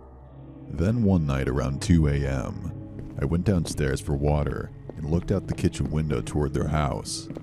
Every light was off, but Tom's silhouette was visible in the upstairs window, completely still, just standing there looking out. I watched for almost a minute before I made myself walk away. About 6 weeks in, I ran into Tom at the end of our driveways and asked how Sylvia was doing. His answer came instantly, too smoothly. Oh, she's been dealing with some health stuff, keeps her pretty low energy. He smiled the whole time. Not the warm smile from the first day, something flatter behind the eyes. He changed the subject immediately, and I let him, because what else do you do? I almost left it alone after that. What stopped me was a Sunday afternoon when I was reading near the front window and saw the upstairs curtain at their house shift, just barely. And in the gap, a hand pressed flat against the glass. A woman's hand. It stayed for a few seconds, then was gone. That was all. But it sat in my chest like a stone for the rest of the day. After that, I started paying closer attention and hated myself for it. I noticed Tom was handling all the groceries alone. I noticed Sylvia's name had been replaced on the mailbox with just T. Harding in fresh marker. One evening walking past, I heard what sounded like crying from somewhere inside. Brief, then nothing. I drafted a call to the non-emergency line in my head a dozen times. I think something might be wrong with my neighbor. A hand against the window. A mailbox label. It just sounded absurd. Diane thought I was spiraling. Then Tom knocked on our door one evening with a bottle of wine, just being neighborly. He was perfectly pleasant, asked about Diane's art, made easy small talk. But at some point he looked at me and said, almost amused, "You know, I've noticed you watching the house sometimes." I stammered something about sitting near the window out of habit. He laughed and said he understood. Then he left. I stood in my kitchen and couldn't move for a full minute. That night I called. I told the dispatcher everything. The hand, the crying, the mailbox, the months without seeing Sylvia, Tom's comment. An officer came the following afternoon for a welfare check. Tom answered on the first knock. Calm, cooperative, easy, smile already in place. The officer went inside. I watched from the window, barely breathing. 10 minutes passed. Then I saw the second patrol car turn onto Pembroke Lane. Then a third. Then I saw an ambulance moving with that quiet urgency that feels worse than sirens. I was outside before I decided to move. Tom was in handcuffs by the time I reached my driveway, still composed, no struggling. That same flat expression, like a man accepting the minor consequences of a minor miscalculation. He never looked across the street at me. Not once. I found out what happened in pieces. The responding officer, during his walkthrough of the upstairs hallway, noticed a deadbolt on the outside of a bedroom door, the kind of lock with no logical purpose, except to keep someone in. He called it in before he even opened the door. Sylvia Harding was on the floor of that bedroom, chained by the ankle to a radiator pipe, severely dehydrated, disorientated, with injuries consistent with months of prolonged abuse. The curtain near the window was displaced at the edge, just enough of a gap for a hand to reach the glass. She'd been up there the entire time, while I read on my couch, while Diane painted in her sunroom, while Tom jogged across driveways with his warm smile and his welcome jar of jam. Tom had been sending messages from Sylvia's phone himself to her family, her friends, the officer from the first welfare check, carefully composed, naturally spaced, warm enough that nobody pushed back. A performance maintained for months without a single visible crack. Sylvia survived. I want to say that clearly. She was hospitalized for a long time and I never saw her again after that day, which I think was the right outcome. Tom was charged. I followed the case until I had to stop for my own sake. Diane and I moved out shortly after. The lease made it necessary, and neither of us could have stayed regardless. Some places hold the shape of what happened in them. I think about the version of this where I listened to Diane, where Tom's whine and his easy manner were just convincing enough, where I never made the second call. That version of this story has an ending I can't look at directly. My name is Mara, and I'm going to tell you about the 6 weeks I spent in an apartment on the 3rd floor of a building in Chicago that I will never go back to, even if someone paid me. I was 26, and had just taken a new job downtown. I found the place fast because I needed somewhere close to the office, and the rent was reasonable. The building was old, but kept up well enough. 6 units, 3 floors, 1 on each side of the hall per floor. I had 3B. A woman lived across the hall in 3A. I knew she existed because I could hear her sometimes through my door, heels on hardwood, the occasional murmur of the television. I never once saw her face. I only know she was a woman because the landlord mentioned it when I moved in. The first 2 weeks were completely normal. I was exhausted from starting a new job, learning new systems, commuting. I came home, made food, watched something on my laptop, and slept. Older buildings have sounds. Pipes knock, floors settle, radiators hiss. None of that scared me. I was the kind of person who needed logical explanations for things, and usually I could find one. The first thing I noticed was the light. My apartment door had one of those old-fashioned gaps at the bottom, maybe half an inch between the door and the floor. At night, the hallway light shone through in a thin yellow strip. I noticed it the first night, and then thought nothing of it. It was the kind of detail you clock in once, and then stop seeing entirely. Until one night around week 3, I woke up at 2 in the morning for no reason. I lay there in the dark looking toward my door out of habit. The light strip was there, same as always, and then it wasn't. 2 dark patches broke the line of light, the unmistakable shape of 2 feet standing just outside. I watched them for what felt like 5 full minutes. They did not shift, did not step away. Still, I got up and crossed the room. I put my eye to the peephole. The hallway was empty. I felt both relieved and more unsettled somehow, because if no one was out there, what had I been looking at? It happened again 2 nights later. Same time, same stillness. I looked through the peephole fast enough that if someone had been there, they wouldn't have had time to move. The hallway was empty again. I started sleeping with a pillow over my head. Then came the smell. Faint, slightly sweet, like something left out too long. It appeared one evening when I got home and got stronger over the following nights. My landlord sent maintenance. They found nothing. They said maybe a mouse in the walls. I accepted that because I needed something to accept. The scratching started after that, slow and deliberate. From the wall beside my bed, 3 scratches, a pause, then 3 more. Always 3. I don't know if that means anything. I've never been able to decide. Week 5 was when the quality of the fear changed. I came home one Wednesday and noticed a mark on my front door that had not been there before. Low down, near the bottom, a thin horizontal scratch in the paint, the kind of mark you'd make dragging something metal slowly across the surface. I told myself it was old, that I simply never noticed it. I was not convinced. That same night, I woke again at 2. The light strip was unbroken, and I started to relax. Then one shadow appeared. Not two, just 1 foot, toe pointed inward, as if someone was leaning their weight softly against my door. I lay completely frozen, thinking about how thin that door was, how the lock was one of those old single bolt locks that the building had never upgraded. The shadow eventually disappeared. I turned every light on and did not sleep again. I spent the rest of that week sleeping in short bursts with all of the lights on. By the end of it, the exhaustion had gotten bad enough that one night I simply crashed, deeply, completely. The kind of sleep that swallows you whole. I don't know what time it was when I surfaced.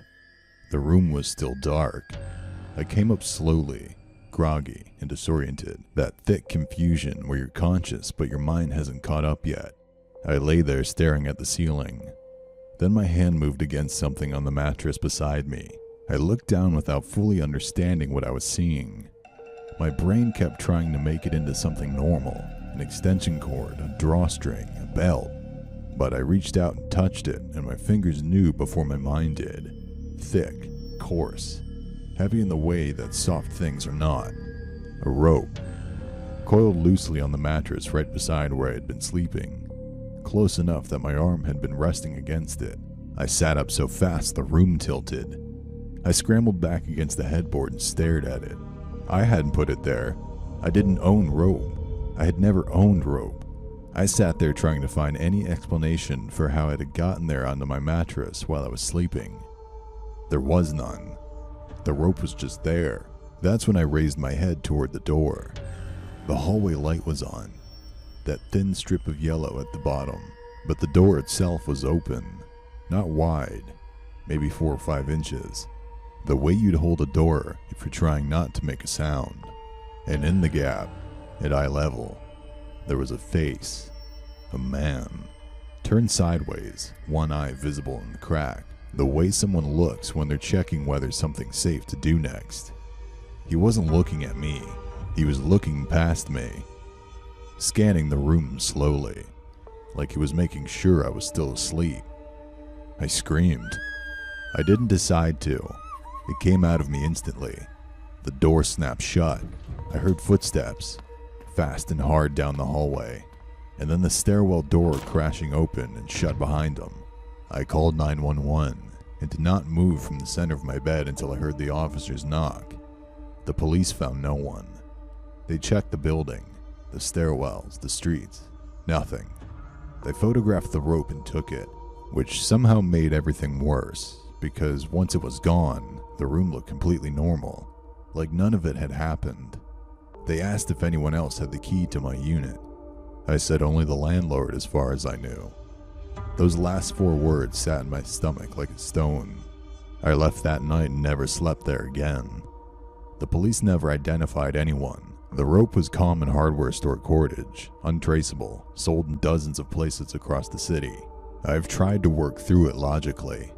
Maybe the door had been improperly latched and drifted open. Maybe the rope was something maintenance left and somehow never noticed. Maybe the man was a neighbor who panicked when I screamed. None of it holds together under any real pressure. What I keep coming back to is the angle of his face in that gap. He wasn't looking at me. He was surveying. The way you look at a room when you're deciding whether it's the right moment to step inside. That look had intention in it. Clear, quiet, deliberate intention. I just don't know what he intended. And I'm aware every single day that the only reason I don't know is because I woke up when I did. I've been doing home health aide work for going on 11 years. Most of what you see, you learn to set down eventually. But there are certain nights that just become part of you. And not in a good way. What I'm about to tell you happened about 4 years ago, and I still think about it more than I probably should. I picked up an overnight through a staffing agency.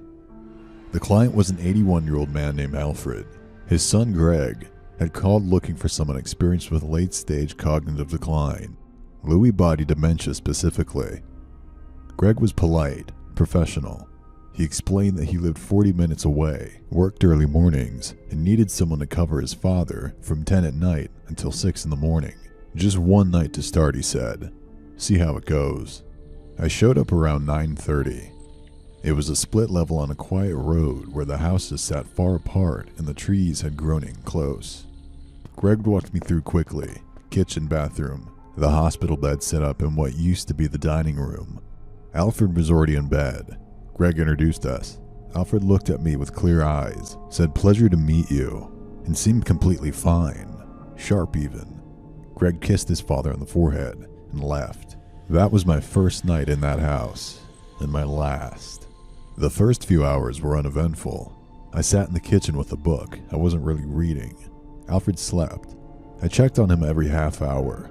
Each time, he was on his back, breathing slow and even, hands folded on his chest like a man who had long since made peace with sleep. Around midnight, he was facing the wall. Same quiet breathing, just no longer facing the ceiling. I didn't make anything of it. A little after 2, I heard his voice from the other room. He was awake, staring upward. I asked if he needed anything. He said very quietly, "She keeps coming to the foot of the bed." I asked who he had meant. He turned in a perfect normal tone, said he needed some water. I brought it. He thanked me, closed his eyes, and he went to sleep inside 2 minutes. I want to be clear that up to this point, I wasn't scared. People with Lewy body dementia have vivid hallucinations. Visual ones, often of people or animals. Whatever Alfred saw at the foot of his bed was a product of his neurology. I knew that. I reminded myself of that. What I couldn't easily explain was what happened around 4 in the morning. I walked through the dark living room to stretch my legs and stopped at the hallway. At the end of it, maybe 30 feet away, Alfred was standing in front of a closed storage room door, socks, thin cotton pants, and one hand raised resting flat against it. I called his name softly. He didn't move. I walked toward him and called again. He turned, perfectly calm, he said. I was just checking. I asked what he was checking on. He looked at the door, then back at me. She doesn't like it when I open it. I walked him back to bed. He went without resistance, pulled the blanket up himself, closed his eyes. I stood outside that storage room for a long time afterward. The door had a push-button lock on the knob, the kind you could lock from the inside. It was locked. I had told myself Greg had probably locked it before he left. I went back to the kitchen, kept the light on, and held my book without reading it. At 5:15, I heard the storage room door open, the small mechanical click of the push button releasing, the soft groan of the hinges, and then a silence that felt louder than any sound before it. I stood up slowly and walked to the hallway. The door was open about 4 inches, dark behind it. Alfred was in bed.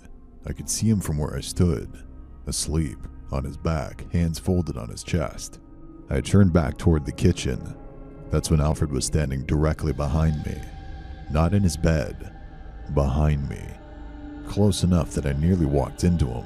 He was holding a claw hammer at his side, worn wooden handle, knuckles white around the grip. His eyes were wide open and fixed on me.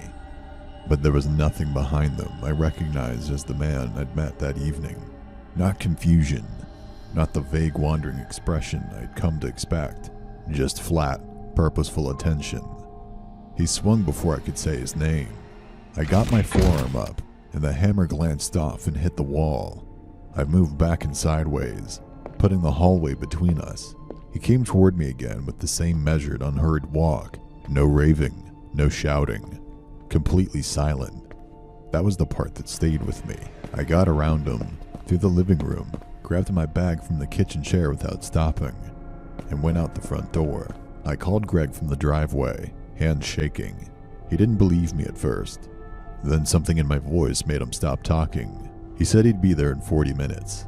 I stood in the cold and watched the windows until his headlights came up in the road. He found Alfred in the hospital bed, asleep, hands folded on his chest. The hammer was on the kitchen table. Greg called later to apologize. Said his father had never been violent before, didn't know where the hammer had come from. I told him I didn't blame Alfred and that I hope he found the right help for him. I never went back. Here's where I've landed 4 years later. The easy explanation is dementia, sudden aggression, a man moving through his home on muscle memory. I don't dismiss it, but I can't fully put down the other possibility. Alfred, when I met him, had been sharp, present. The confusion came and went away that felt almost managed. In the storage room door, I was meant to look at it. My attention was pulled down the hallway while Alfred was already behind me. Whether his illness works in ways that made that accidental, or whether some deliberate part of him had arranged it, I genuinely cannot say. What I can say is that the attack was not frantic. It was silent, and it was aimed. A man who wanted to appear lost had, and in the moment, known exactly what he was doing. I hope Greg finds the right kind of help for his father. Whatever is happening inside Alfred, illness or something else, wearing illness like a coat, he needs more than an overnight aid can give him, and that aid will not be me.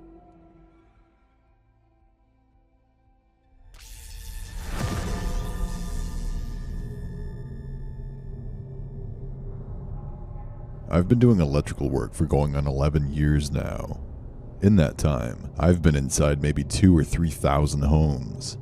You develop a feel for things, not in a mystical sense, just pattern recognition. You walk into enough spaces, you start reading them the way you read weather. Something in the air pressure shifts and your body knows it before your brain catches up. This particular job was in the fall of my 3rd year. I was working for a mid-sized residential contractor at the time.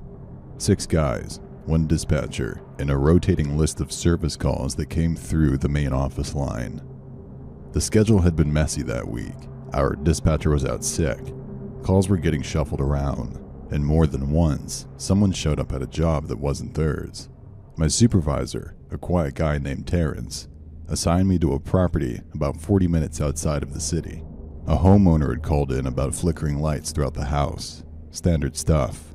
Loose neutral probably. The kind of thing you clear up in under an hour if nothing else is hiding behind the walls. The drive out was long and forgettable.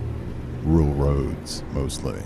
The address took me down a 2-lane highway that narrowed into a gravel road before terminating into a long unpaved driveway. The house at the end of it was old but not dramatically so. A 2-story colonial. White siding gone gray, black shutters. It looked like someone had been maintaining it just enough to keep it from looking abandoned. Emphasis on just enough. The lawn was cut, but the edges were ragged. A car sat in the driveway with a film of pollen across the hood, the kind of film that builds up over a week, maybe 2. Didn't look like anyone had driven it recently. Didn't match someone actively living there. I parked, grabbed my bag, and walked up. A woman answered the door almost immediately, as though she'd been standing behind it. She was in her mid-50s, plain looking, wearing a cardigan despite the warmth of the afternoon. She smiled when she saw me. There was something slightly delayed about it, maybe a half-second lag between seeing me and producing the expression. I told myself I was reading into it. I told her who I was and why I was there. She said, yes, come in, and stepped aside. The inside of the house smelled of synthetic pine, something faintly organic underneath the cleaner, like fruit that had turned. I followed her through the foyer toward the kitchen, where she said the lights had been flickering worst. I noticed the furniture, the framed photos on the wall, the bowl of wood and decorative apples on the counter. All of it normal, all of it staged in a way that felt normal. She left me to work, and I opened the panel under the stairs first, checking the breakers. Everything looked fine at a glance, no obvious burns, no trip breakers. I started tracing the circuit for the kitchen lighting. I was crouched near the panel when the overhead lighting fixture dimmed for a second, then came back. Not a flicker exactly, more like the house exhaled. I noted it and kept moving. About 20 minutes in, I realized I hadn't heard her at all. No movement, no sound from another room, no television. Just that particular silence that large, still spaces get. I assumed she stepped outside. Then I heard her voice from somewhere above me. Low even. Not a phone call. Phone calls have a rhythm. Gaps and starts. This was nearly continuous. The same cadence, repeating, pausing, repeating again. One word surfaced briefly, almost recognizable, then dissolved before I could place it. I noted it and moved on. I've seen weird houses before.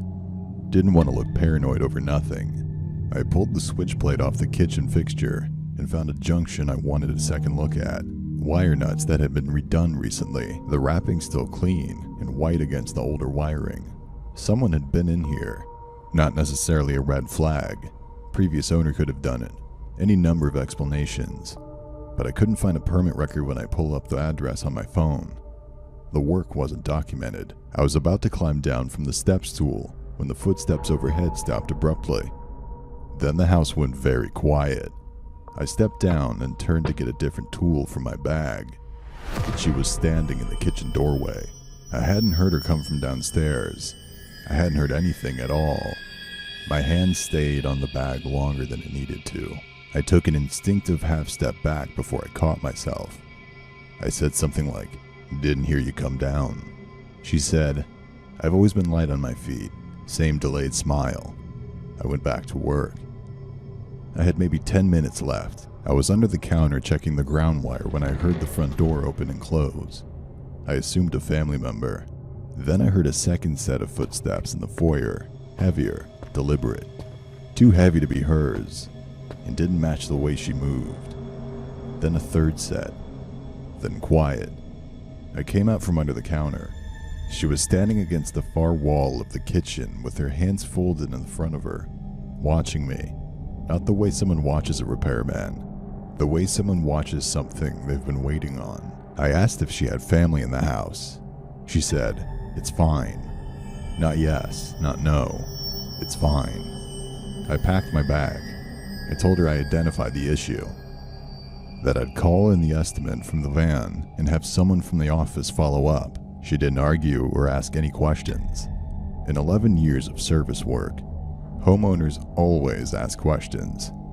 She just nodded and walked me to the door. When I got back to the van, I sat for a moment. The upper windows were dark. Then one of them wasn't. A figure standing back from the glass, mostly shadow. Then a second shape, slightly on the left. I thought it might have been a reflection. Then it moved. I drove. I didn't call it in right away.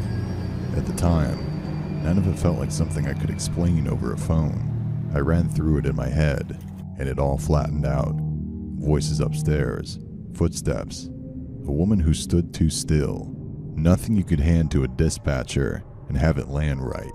It all sounded like nothing when I tried to say it out loud. So I waited until I was back at the office and reported it to Terrence in person. Told him to flag the address. I don't know what he did with that information immediately. What I know is that I kept thinking about it for days after, and eventually, I pushed until something moved. The wiring I found under that switch plate had been deliberately disconnected and reconnected. Clean work. Done by someone who knew exactly what they were doing, and exactly what kind of call it would generate. When I finally pressed Terrence about who had originally been scheduled for that job, he didn't have a clear answer. The shuffled schedule, the rerouted calls, no clean record of who was supposed to go out there instead of me. I think that's why she looked at me the way she did when I came from under that counter. Not caught, just recalibrating, like I wasn't who she'd been expecting. Police went out within the week. The house was empty. Nothing came of it officially. I still think about whoever was supposed to get the call instead of me.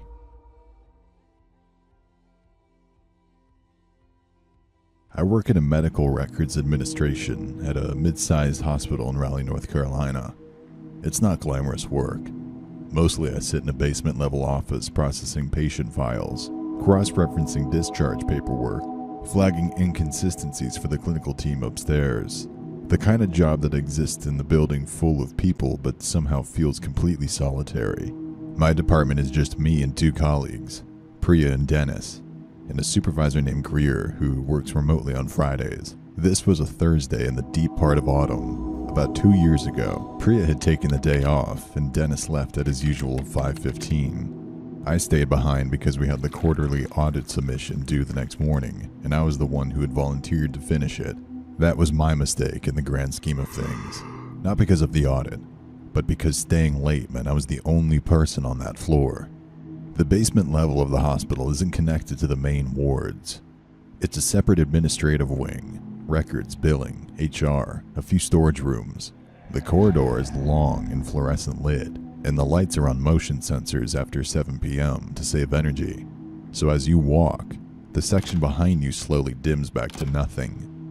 I always hated that, even before this happened. The first thing I noticed was the smell. It was around 7:30. I'd been deep in the audit for a couple hours. Headphones on, coffee going cold beside me. I took the headphones off to stretch, and there it was. This faint medicinal smell. Sharp, almost sweet. Like antiseptic, but not quite. It's a hospital, so smells aren't unusual. But our wing didn't smell like the clinical floors. It smelled like old paper and recycled air.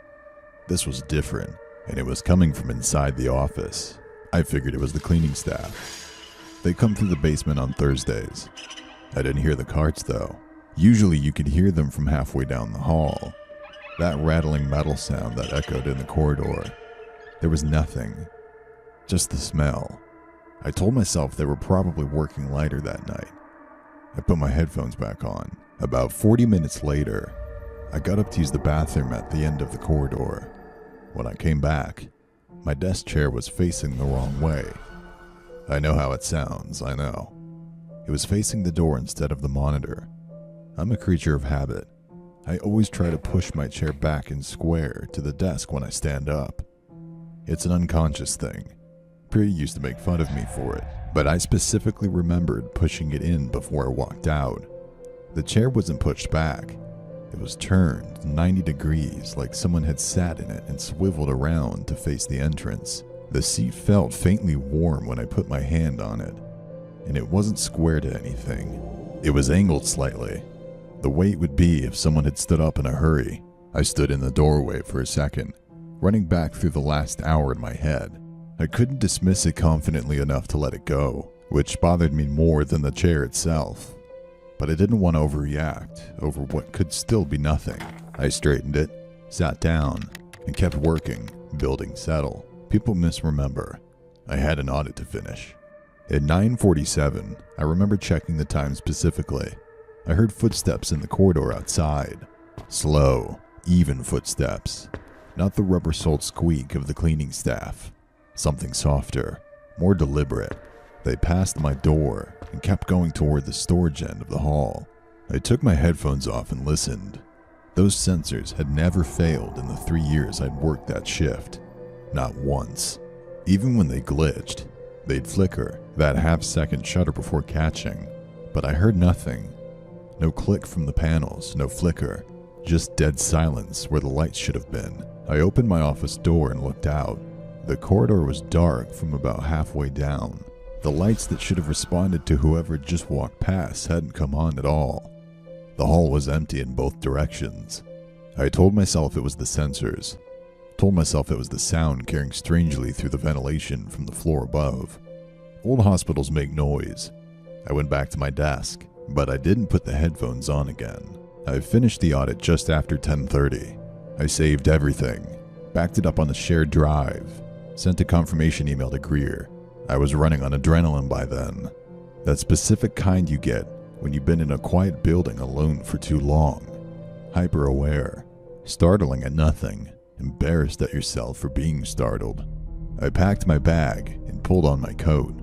Before I turned off the desk lamp, I walked across the hall to the records room to drop off a physical folder I'd been working from. The records room is lined floor to ceiling with filing shelves, 2 rows deep, with a narrow walking aisle between them. I went to the correct shelf, slotted the folder in. I was turning to leave when I noticed that a few folders on the lower shelf near the far end were out of place. Not scattered, not messy, just handled, pulled slightly forward, like someone had been leafing through them carefully and almost put them back. And then I noticed the shelf itself. One of the units at the far end was pulled out from the wall maybe 6 inches, the way you'd move it if you were accessing the secondary row behind it. Those shelves are heavy. They don't move on their own. You have to grip the handle and pull deliberately. I stood there looking at it. The gap behind the shelf was dark. The room was quiet, and I became aware that the quality of the silence had changed. It had a weight to it that hadn't when I walked in. I should have left. I know that now. But something made me take one step toward it. Just one. And then the light from the overhead panel caught the gap at the right angle. There were eyes looking back at me. Not glowing, but catching the light wrong, reflecting more than they should have. The way a lens does, or glass. Still and human, and set deep in a face I couldn't make out. A body that wasn't moving, standing pressed into the darkness behind the shelf, like it had been there for a long time. We looked at each other for what I can only describe as a moment that had no business lasting as long as it did. And then I ran. Behind me, as I hit the corridor, I heard it. One shelf slamming down, then another. Then a chain of metal shifting and collapsing like something was tearing through the room to get out. I didn't look back. I didn't stop until I was through the front doors. I drove home. I poured a glass of wine I didn't taste and called Dennis. He told me the cleaning crew had switched to Wednesdays 3 weeks ago. Nobody had told me. That medicinal smell, whatever it was, had nothing to do with them. Greer reviewed the corridor camera footage the next morning at my request. She called me around 11. The camera covered the full length of the hallways from 7 p.m. onward. No cleaning staff, no maintenance, no one entering or leaving the records room. Nothing. She also mentioned a gap. 9 minutes of footage between 9:40 and 9:41. Simply absent, not corrupted, not degraded, as if the camera had been paused by someone who knew exactly how long they needed. I think about the eyes most nights, the way they caught the light wrong. I think about the folders that had been handled so carefully, like someone was looking for something specific and didn't want to leave a mess. I think about what they were doing in the hours I sat 20 feet away with my headphones on, and whether they found it. I think about the chair turning toward the entrance, and how the seat was still warm. I don't know who it was, or how long they had been in that building, or whether they intended to do something to me specifically, or whether I was simply an inconvenience to work around. I only know that I was the last person to leave that night. The camera didn't show anyone else leaving, but it also missed 9 minutes, and I don't know who used them. I never thought a gaming lobby could change my life, but that's exactly where it started, and where I almost lost everything. My name is Addie. I'm 26 years old. I work from home, and I spend most of my evenings playing an open-world survival game. It's the kind of game where the world is brutal and unforgiving, and surviving alone is nearly impossible.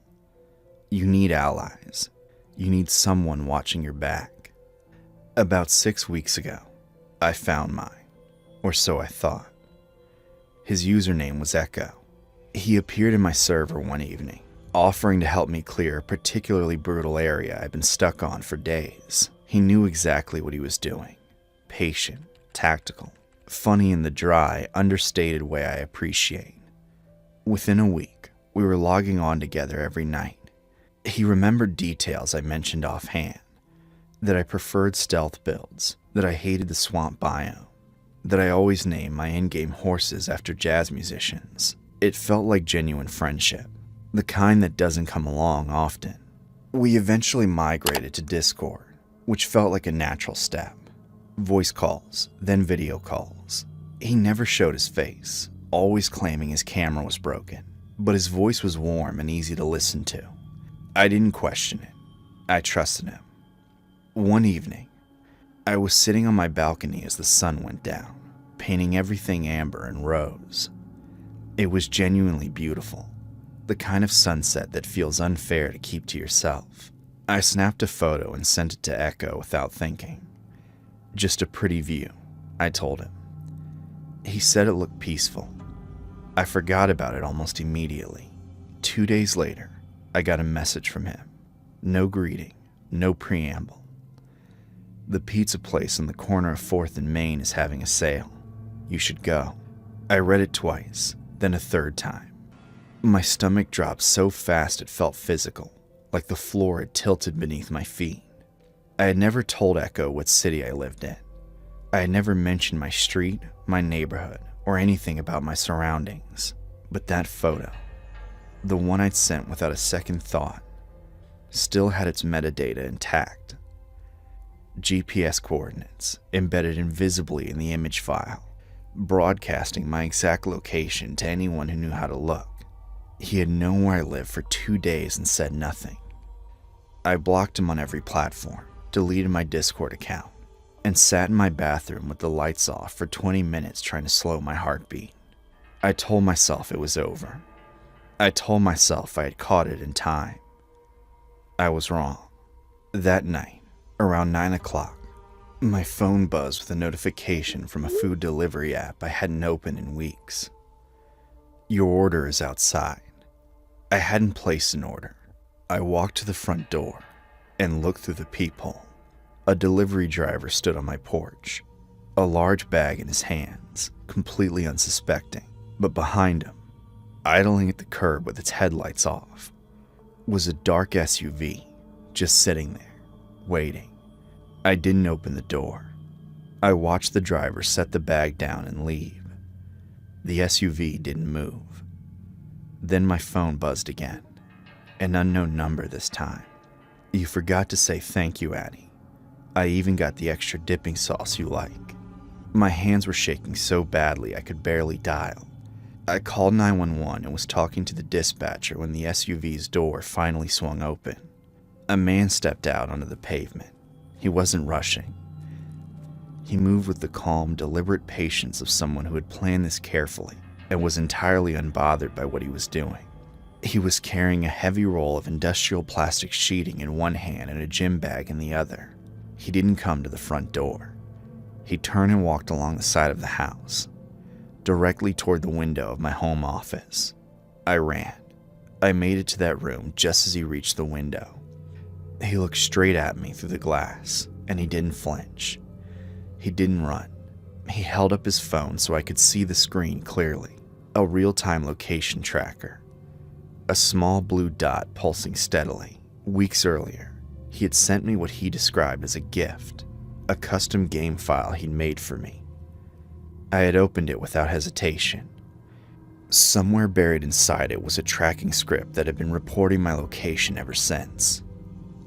He knew where I was in my house. He had probably known for days. I heard sirens before he got the window screen fully removed. He was still working on the window frame when 2 patrol cars came around the corner. He was arrested on my side lawn, gym bag at his feet. The police told me afterward what they found inside that bag. Zip ties, a syringe loaded with a sedative, and a printed document. Every message we had ever exchanged, going back to the very first night in the gaming lobby, with my full home address handwritten at the top and highlighted in yellow. He had driven across 3 states to get to me. He had spent weeks building my trust, learning my habits, mapping my routines. The friendship wasn't real. It was architecture. Every joke, every in-game assist, every late-night conversation was a brick in a structure designed for one purpose. I still play sometimes. I still love the game. But I strip the metadata from every photo I take. I never open unsolicited files, and I keep my location services off by default. I don't tell people my name anymore either. Not the real one.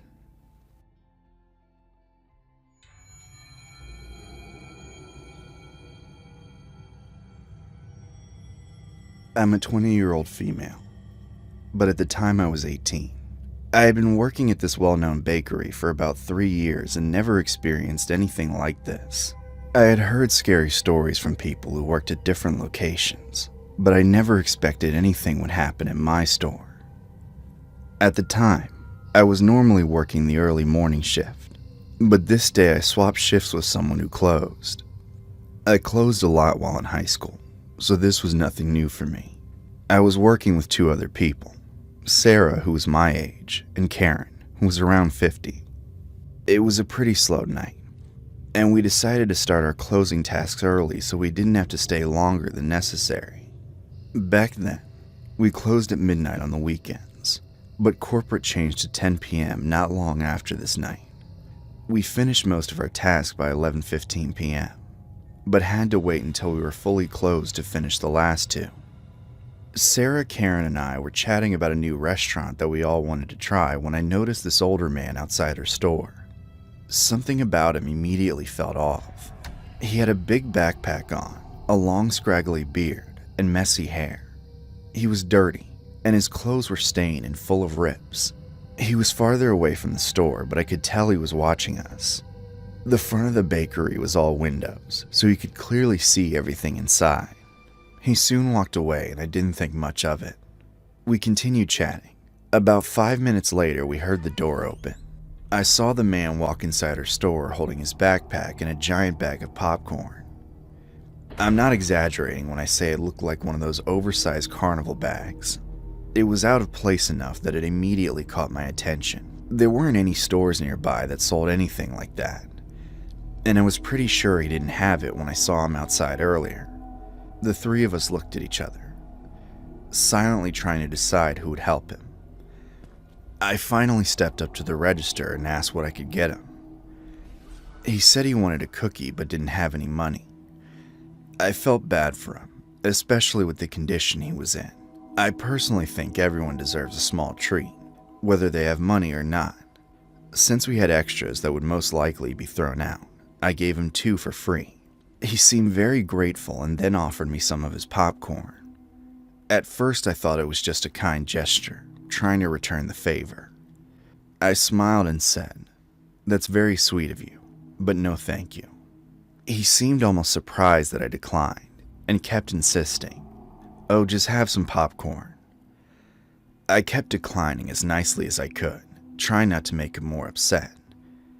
He kept asking if I was sure in a way that felt more pushy than friendly. Eventually he left, and once the doors closed, all 3 of us agreed the interaction felt off. Not long after, Karen finished her shift and started packing up. Before she left, she told us to lock the door, leave the trash, which was a nightly task for morning crew, and walk out to our cars together. "Something just feels off," she said. We all agreed. I locked the door after she left, and thankfully, we didn't have any more customers the rest of the night, so I didn't have to open the door again and possibly let the man back in. I went into the back to finish a couple of dishes while Sarah mopped up front. A few minutes later, Sarah came into the back looking very panicked. I took out my earbuds, and that's when I heard it. Loud banging and yelling. She said the man was back and trying to get inside. He was very angry, shouting that he had left his backpack in the store and we had taken it. I knew for a fact we hadn't. I peeked my head around the corner and we locked eyes through the glass. That seemed to make him even more upset. The yelling and banging became louder, and he was violently yanking and slamming the door, shaking the glass, like he was trying to rip it open. My heart started racing.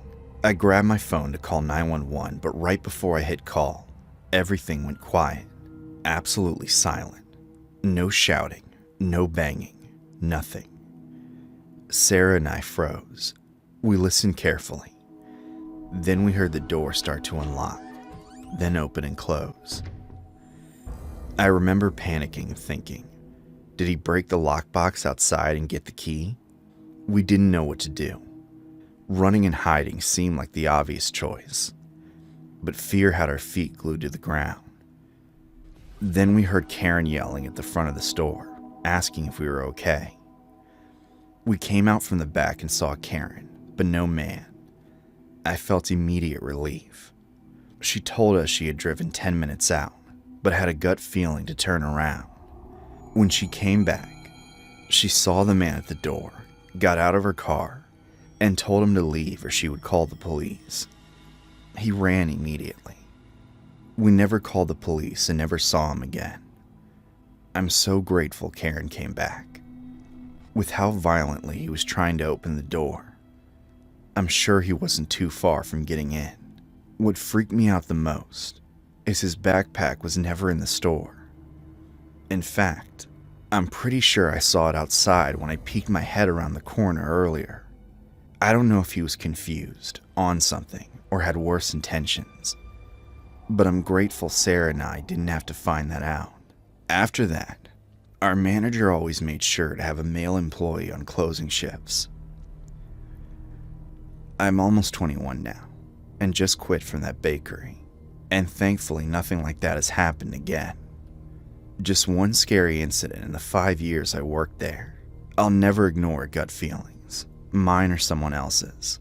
They're almost never wrong. My name's JD, and this is something that stuck with me since I was 13. I grew up in a quiet town in Trinidad. It wasn't the kind of place where anything serious really happened. Most nights were calm, and people mostly kept to themselves. Looking back, that's probably why this felt so out of place. I wasn't a popular kid. I kept to myself, didn't have many friends, and spent most of my time at home. That's just how things were for me. The first time something strange happened was on a school night in May. I had just come home from school, and I was sitting in the living room with my dad watching TV. My mom was asleep in the bedroom, and my siblings weren't home yet. Then, out of nowhere, there was a loud thud on the roof. It didn't sound like something small. It sounded heavy, like something had landed up there. My dad and I both looked up at the same time. Then, almost immediately after, the cross we had hanging on the wall fell to the ground, and the power went out. The entire house went dark in seconds. For a moment, neither of us said anything. Then my dad quietly muttered, "What the hell?" I remember feeling uneasy right away. It wasn't just the blackout. We'd had those before. But the timing didn't make sense. The thud, the cross falling, and the power cutting out all happened within seconds of each other. My dad told me not to worry and said it was probably just a power outage, but he didn't sound convinced. By the time my siblings got home, it was already getting dark.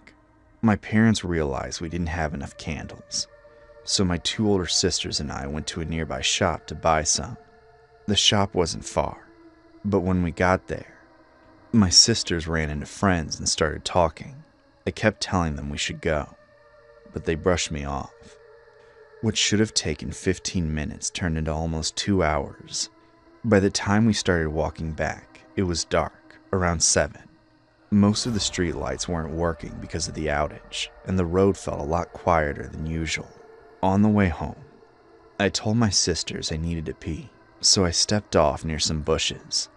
At first, everything felt normal. Then I got that feeling. That sudden, heavy awareness that someone or something was watching me.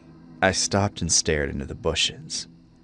I couldn't see anything clearly, but I couldn't shake the feeling.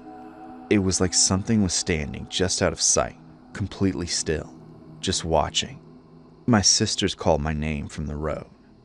"JD, hurry up. Mom and Dad are waiting." That snapped me out of it. I rushed back to them and didn't say anything. I knew they wouldn't take me seriously. When we got home, we lit the candles and settled in. Eventually, everyone went to bed. Everyone except me. I couldn't sleep. I kept thinking about that feeling in the bushes. Every time I closed my eyes, I pictured something standing there in the dark. At some point, one of my sisters woke up. The candle in her room had burned out, and everything was pitch black again. She started calling for my mom. "Mommy?" No response. She said it again, louder. "Mommy?" Then, from outside the window, something answered. "Mommy." I sat up instantly. My sister froze. The voice didn't sound right. It didn't sound human.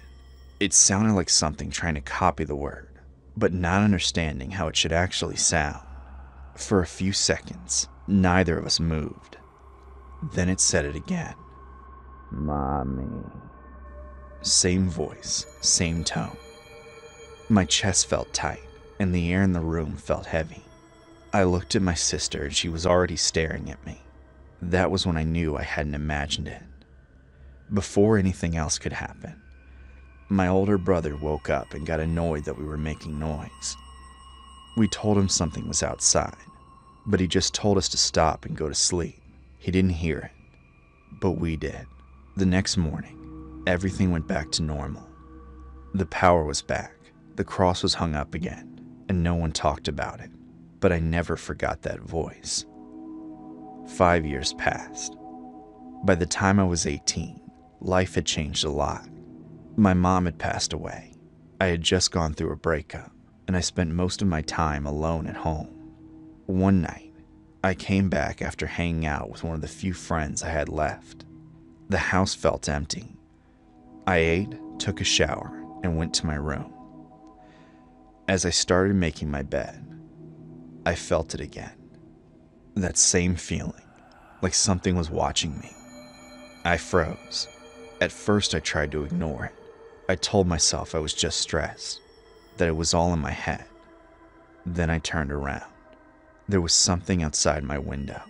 It was close to the glass, just enough for me to see its face clearly. Its skin was pale, almost gray. It had no hair. Its eyes were wide and white, like there were no pupils.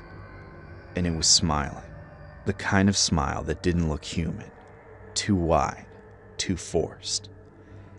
I couldn't move. It knew I saw it. The smile stretched even wider. Then it spoke. "Mommy." The same voice, exactly the same as the night when I was 13. That's when I lost it. I screamed, then ran out of the house without thinking. I didn't even stop to grab anything. I just ran straight to a neighbor's house, shaking. When I told them what happened, they didn't believe me. They thought I imagined it or had some kind of panic attack. They let me stay the night, but I didn't sleep. The next day, I told my dad, but he didn't believe me either. But when I told my sister, the same one who heard the voice with me years ago, her reaction was different. She looked at me and said, "You saw it too?" That made my stomach drop. Then she told me something she had never mentioned before. About a month earlier, she had been home with her boyfriend. He was asleep, and she went to the bathroom. While she was in there, she heard a tapping on the window. She looked over, and there was something standing outside. Same pale face, same blank eyes, same smile. And then it said one word. "Mommy." She screamed and her boyfriend woke up, but by the time he checked, it was gone. That was when it really hit me. This thing wasn't just something I imagined as a kid. It had been there. It had come back. Or maybe it never left. I don't know what landed on our roof that night. I don't know why the cross fell, or why the power went out at that exact moment. And I definitely don't know what that thing is. But I know what I saw. And I know my sister saw it too. Even now, I hate looking out windows at night. Especially when the room is dark and the glass turns into a reflection. Because sometimes, when I catch my reflection just right, it almost feels like I'm not the only one looking back.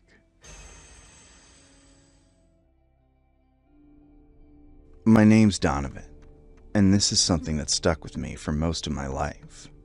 I grew up in Denver, in a part of the city that wasn't exactly safe. I was around 7 or 8 at the time, the oldest of 5 kids, and we lived in a small apartment complex where something was always happening. Fights, screaming, police showing up almost every night. It was just normal to us. My dad worked long shifts, usually from 3 p.m. to 3 a.m., so most nights it was just my mom trying to keep everything together. She always told us things were fine, that we were safe. But even at that age, I knew she didn't fully believe that. There was one night that felt different. I remember it clearly because of how quiet it was. No yelling, no sirens, nothing. Even my mom noticed it.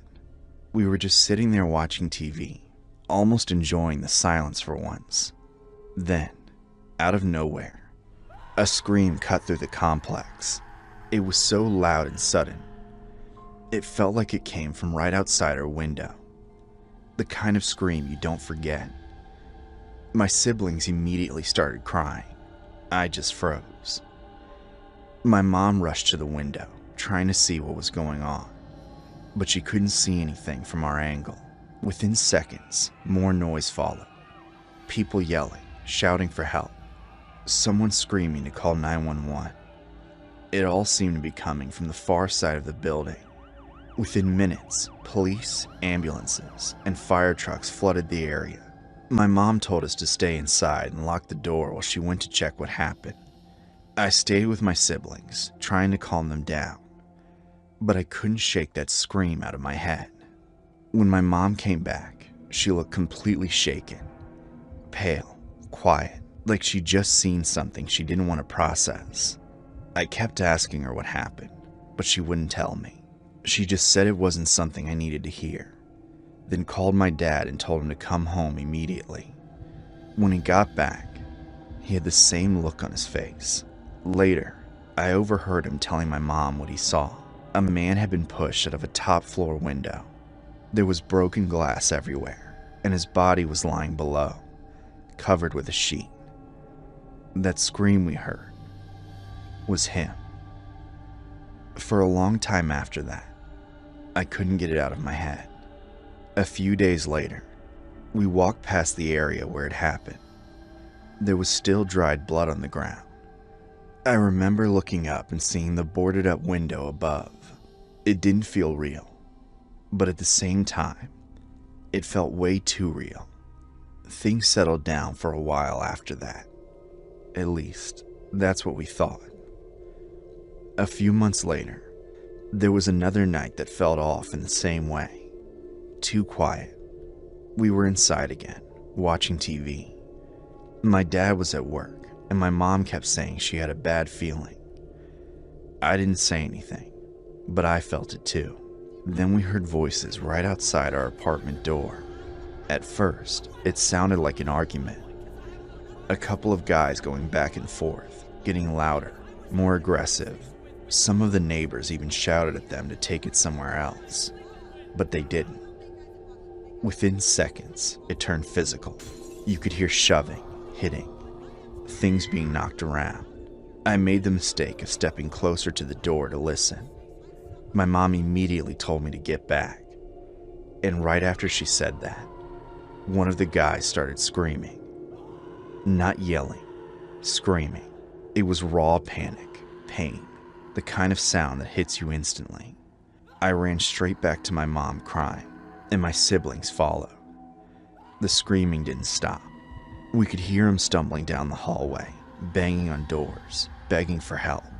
At one point, he even hit our door. My mom shouted through it that the police were coming. By the time emergency services arrived, everything went quiet again. A few days later, a detective came by and spoke to my mom. He told her it was a drug deal that went bad. 2 men had been stabbed. One survived. The other didn't make it. That was the moment my mom decided we were leaving.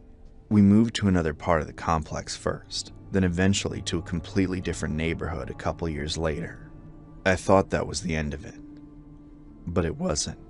Years later, when I was in my early 30s, I got a job at a warehouse doing early morning and overnight shifts. One day during a break, I stepped outside and started looking around, and something felt familiar. The layout, the buildings, the train tracks nearby. Then I saw it. The same apartment complex. I hadn't realized I was working that close to it. It felt like my body just locked up. All those memories came back at once. The scream, the stabbing, everything. I remember just standing there, staring at it, thinking there's no way. I tried to shake it off, but ever since that day, something felt off about working there, especially at night. Eventually, I started taking overnight shifts because the extra pay was too good to pass up. The problem was, the backside of the building was almost completely dark. No proper lighting, just empty space leading to old train tracks where people would hang around at night. Every time I was out there, I had this constant feeling that someone was watching me. Then one night, it finally happened. It was sometime around late spring, maybe May or June of 2022. I was outside loading delivery trucks. Everything was normal at first. I got to the third truck and started filling it with gas. That usually takes a few minutes, so I was just standing there, looking up at the sky, trying to relax. That's when I heard it. 2 loud pops. I didn't even need to think about it. I knew what it was. Gunshots. My heart instantly started racing. I dropped down, trying to figure out where it came from, but I couldn't see anything. It was just darkness. I had to make a decision fast. Stay where I was, or run. The problem was, I was standing right next to a truck with an open gas tank. If a stray bullet hit it, that could have been it. The nearest door back into the building was maybe 40 feet away. It didn't feel far, but in that moment, it felt like a mile. I shut off the gas as fast as I could and ran. I didn't look back. I just ran straight for the door, thinking about my fiance and my daughter, hoping I'd make it inside. I got in, slammed the door behind me, and just stood there trying to breathe. I waited, expecting someone to come through that door. No one did. I told my manager what happened and we called the police. They showed up, searched the area, but didn't find anything. I thought maybe that was the end of it. The next day, my manager told me the police came back and found 2 bullet casings right near the front entrance, about 50 feet from where I'd been standing. That's what still bothers me. Those shots weren't random. They were close enough that whoever fired them knew someone was there. To this day, I still think about it. I don't know if I was just in the wrong place at the wrong time, or if someone had been watching me. Either way, I left that job not long after, and as far as I'm concerned, that entire area is just wrong. Some places don't change, and some things don't stay in the past.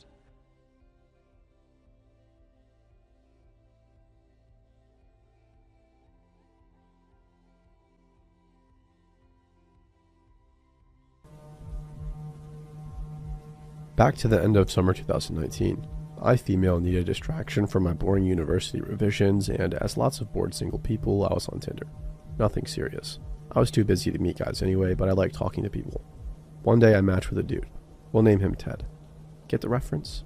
Okay, maybe not. He was at the same university as me. He also looked handsome in the pictures. After talking for a few days on the app, and after I had wrongly decided that he was not a criminal, oh, the irony, by the way, I gave him my number. Again, we talked for a while, then he asked to call me. Nothing exciting, just getting to know each other. We talked on the phone for a couple of weeks, and he called me at random hours of the day and almost every night. I didn't think much of it. During our phone calls, he mostly talked about him, but I did not mind because I don't really like talking about myself. It takes time before I trust anybody. And again, I was bored and honestly a bit lonely. I had been single for a while, so getting the attention felt nice. After a few weeks, Ted asked if I wanted to meet. I said yes because I was done with my exams. We met at the city center. When I saw him, I was kind of shocked because he looked nothing like the handsome guy in his pictures. It was definitely him, but good angles in Photoshop truly make miracles. I was set back, but I'm not one to judge by the look, so I went on with the date anyway. Thinking back now, there were more red flags. He was asking odd questions, such as, "Are you shy? Why don't you look at me in the eyes?"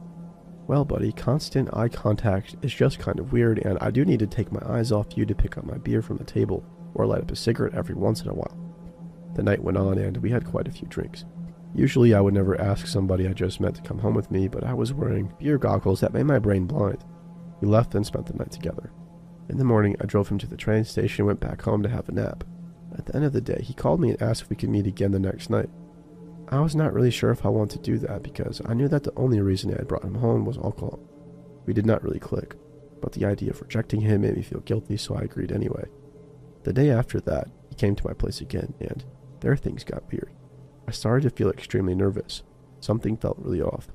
Thinking back, it was probably my guts telling me to run away from this dude. I decided to make things clear, and I told him that I was not looking for a serious relationship at all. It was a lie. I apologized and decided to bring him home. We got in the car and he was quite angry. He didn't want to talk to me and I was embarrassed, so I didn't talk either. When we arrived, he got out and slammed the car door. I know that I have made quite a few mistakes here. I shouldn't have accepted another date with him knowing I was not into him, and I should have told him sooner that I didn't want a relationship. I sincerely did not mean to act badly. That is why I tried to be honest with him as soon as I could. The next day, I called him and apologized again. He said it was fine and he hung up. I thought it was over, but man, it was not. A few days later, it was time to go back to university. That morning, I woke up to a gigantic message from him, telling me that the reaction I had a few nights before really threw him off and that he was looking for stability. As soon as I opened the text, he called me. It was 7 in the morning. I had just woken up, so I can't really remember what he said. But I told him again that I did not want to go any further with him. He hung up again. For the next few weeks, things were extremely weird. He was following me everywhere on campus and very obviously hiding behind walls to hear my conversations, texting me all day even if I wasn't replying, calling me 7 to 10 times a day. I thought he was creepy, but maybe he was just hurt and was coping. Ted was always with a guy. We'll call him Elliot. When I was at the library, they were always sitting together near to where I was. Ted was always watching me as I was studying. When I went outside for break, he followed me. It came to a point where my friends were texting me to warn me that he was behind me. I tried avoiding him, but it was useless. I told him many times that I did not want any more contact with him and that he was making me uncomfortable, but nothing worked. He just kept on going. I was going crazy. 2 weeks later, I was at a party when I met my boyfriend. I fell in love very quickly. He's the most caring, loving man I'd ever met. I know it's all lovey-dovey. Try not to puke on your keyboard. Anyway, at that moment, I knew I needed to stop being so accepting of Ted's behavior. I explained to him one last time that he needed to stop contacting me, and I finally blocked him. Again, I thought and hoped it was over. Ted continued to follow me everywhere on campus for weeks, except he was never with Elliot anymore. One day I was studying at the library. Ted was a few tables away from me, of course. Suddenly, somebody sat at the table in front of mine. It was Elliot. I looked at Ted. He was staring at Elliot with the most murderous gaze ever. I thought it was really weird. I had never talked to Elliot before and he never came near me at all. I was creeped out because I thought maybe Ted had sent him to talk to me. But he ignored me. He kept on studying when I went out for a cigarette, and Ted did not follow me. I was surprised but thought nothing of it. Went back inside to study. A few moments later, Ted went outside. Elliot turned his head, watched him until he was out of sight, then turned to me. He said, "I really need to talk to you. I think you're in danger." I'm sorry, I know it's weird because we don't know each other, but I'm worried. For both of us, actually. I was stunned. I couldn't talk. He said, "We don't have a lot of time before Ted comes back. When you went out, he came yelling at me because I sat in front of you. When he leaves, can we please talk?" I said yes. At around 6 p.m., Ted left. We waited another hour to make sure he was actually gone. We didn't want him to know we were in contact. At 7 p.m., we sat in the cafeteria and Elliot told me things that would still make me shiver to this day.